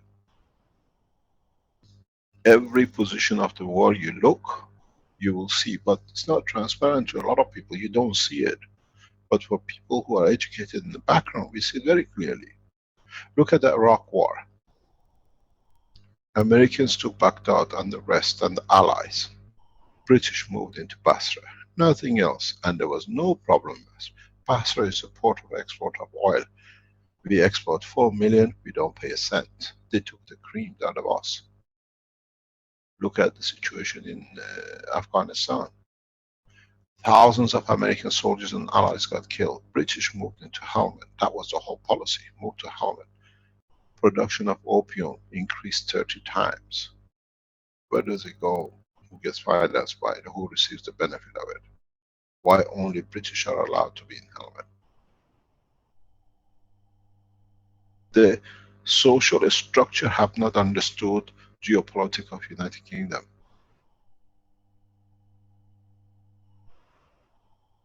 Look at Libya. Who went to the central bank and took $140 billion of gold? Why is not added to the assets of British government? It's added to the assets of British monarchy. You don't find, where is this $140 billion of gold which shipped from central bank of Libya into United Kingdom? It doesn't show as a national asset because it doesn't belong to the nation. It belongs to the monarchy. Same situation in Syria. Is the monarchy who's after the resources because it fits the others who are around to fit in. And who's losing? The soldiers, Americans, because this is part of the contract. They never gave freedom to the white Americans. They allow them, like British monarchy, to rule. The only thing they don't do, they don't have by name the king as the head of state. But in fact they are foot soldiers. Look at the recent past, all the military motions. British has created a huge army called United States, run through London. And now, do we blame the 500 or do we blame the one? Look at the next hot spots where the Americans are running. See what's in it in the background for British. What are they looking for to gain? Very easily you see the politics. Because the nation plans for short-term government. You're happy to have a prime minister, you get 10 cents short. They plan how to have an income for next years, 100 years. Because this money which comes in, it becomes the backbone of their rules and their monarchy and their running. British monarchy is a perfect illustration of rules, if you understand it.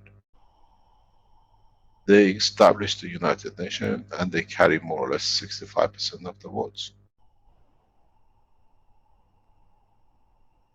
And then they have Canada and Australia as reservists. But the thing is, you have 2 veto votes in out of 5. They can veto anywhere. Because Americans veto for them or they veto themselves for themselves. That's why we get into all these wars and killing, and the Chinese and the Russians can't accept. You got to see the truth behind the structure. It's the only nation which has 2 voting rights in United Nations. And usually one suspends and the other 2 and the other one is brought in and they get what they want. It is a very, very, very well organized one-man band, one family. And this is why the British monarchy finds a lot of conflict with the Iranian regime. Iranian present regime is set copy of the British. Religious leaders, they can do what they like, and the government elected 25 years. And the religious leaders plan the long term. Ahmadinejad didn't plan the nuclear proliferation and the work of Iran. It was set by Ayatollah Khamenei. From the day he came into power, he could see the power of nuclear. And he guided it through, doesn't matter who was the prime minister. And this goes exactly as a match to to what they've set up because they understood the process. Two different armies, one you call the Iranian army and one you call Sepah. British army and the American army, still the same, two different but the same. It's the first time ever a match has been set against them, and that's why they find it as, because now it can become a force. Understand the geopolitics, then you see how easily things done. How look what's been in the present wars, and who does it benefit in which way, and why is always American at the end of the wars? What's in it for British monarchy? Who collects the loot is the boss. You export 3 million barrels of oil a day, you don't pay nobody, you have $100 per day, and you're doing it since 10 years. And nobody knows who sells what. And American lost all the bodies, British collected all the loot.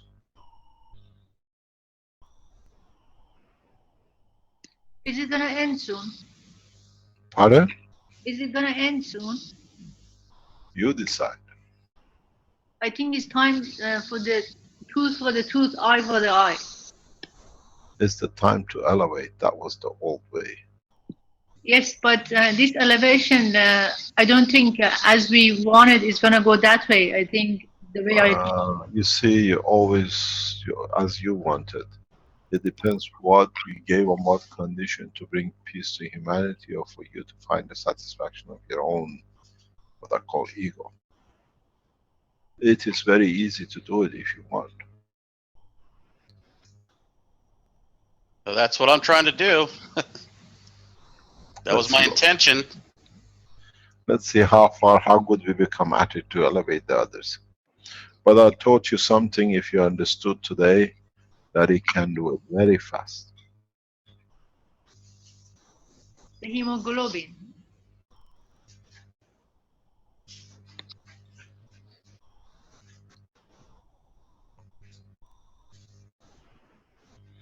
Shall we call it a day? Thank you. I think so, Mr. Keshe. Very much indeed. Thank you to all those who participated. We try to make it more than the others, and we teach in between. But the level of teaching goes very high from now on, step by step. There are a couple of things I received a reminder to explain to you. As we are developing to move away from hybrid generators to solid state and wireless system, we'll release the technology in next few weeks, 2 or 3 weeks, because the hybrid failure would have been very high, and the solid state gives us the chance to be able to deliver a permanent solution. Hybrid system was bulky. Now that we're developing the solid state, it brings changes in our production and delivery. So you'll have a delay by about 3-4 weeks maybe before we do it. But we'll show it in public. We don't say when. We're expecting to show it very soon. That you see it, and then we have to put it through the production process of changing it, because the hybrid had the dynamic motors and it had compressors, and the new version is slightly different. And at the same time, as I said, when you go to solid state, you have to understand the process of wireless transmission, which we're trying to do it all in one go, that we don't need to change again. So we'll wait for that to be done. So next, those of you waiting for generators to be done in October, you just gotta wait a few more weeks, 3-4 weeks more or less, that we organize the change of the production into a solid state. There was a question, Mr. Keshe, from Mojira Jan about the wireless generator and so on, about October 20th, which you just answered.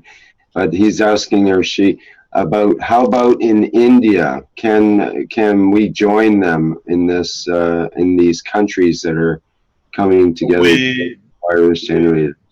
We're trying to sort something out. As I said, we are joining a very large what I call research center operation, and this brings a lot of advantages and what they call new knowledge in. We have to understand how we're going to utilize this new addition which might come in the next few weeks, and then we'll run it totally different way. We have seen people who come and learn and just go and abuse it. So as we learn, the habit of a man hasn't changed. We change it in a way that it benefits the whole humanity. The other point is respect to Ghana conference. We wish you all the best with the conference and those of you who attended. And hopefully in the next week or 2 weeks, we'll see the feedback from the conference.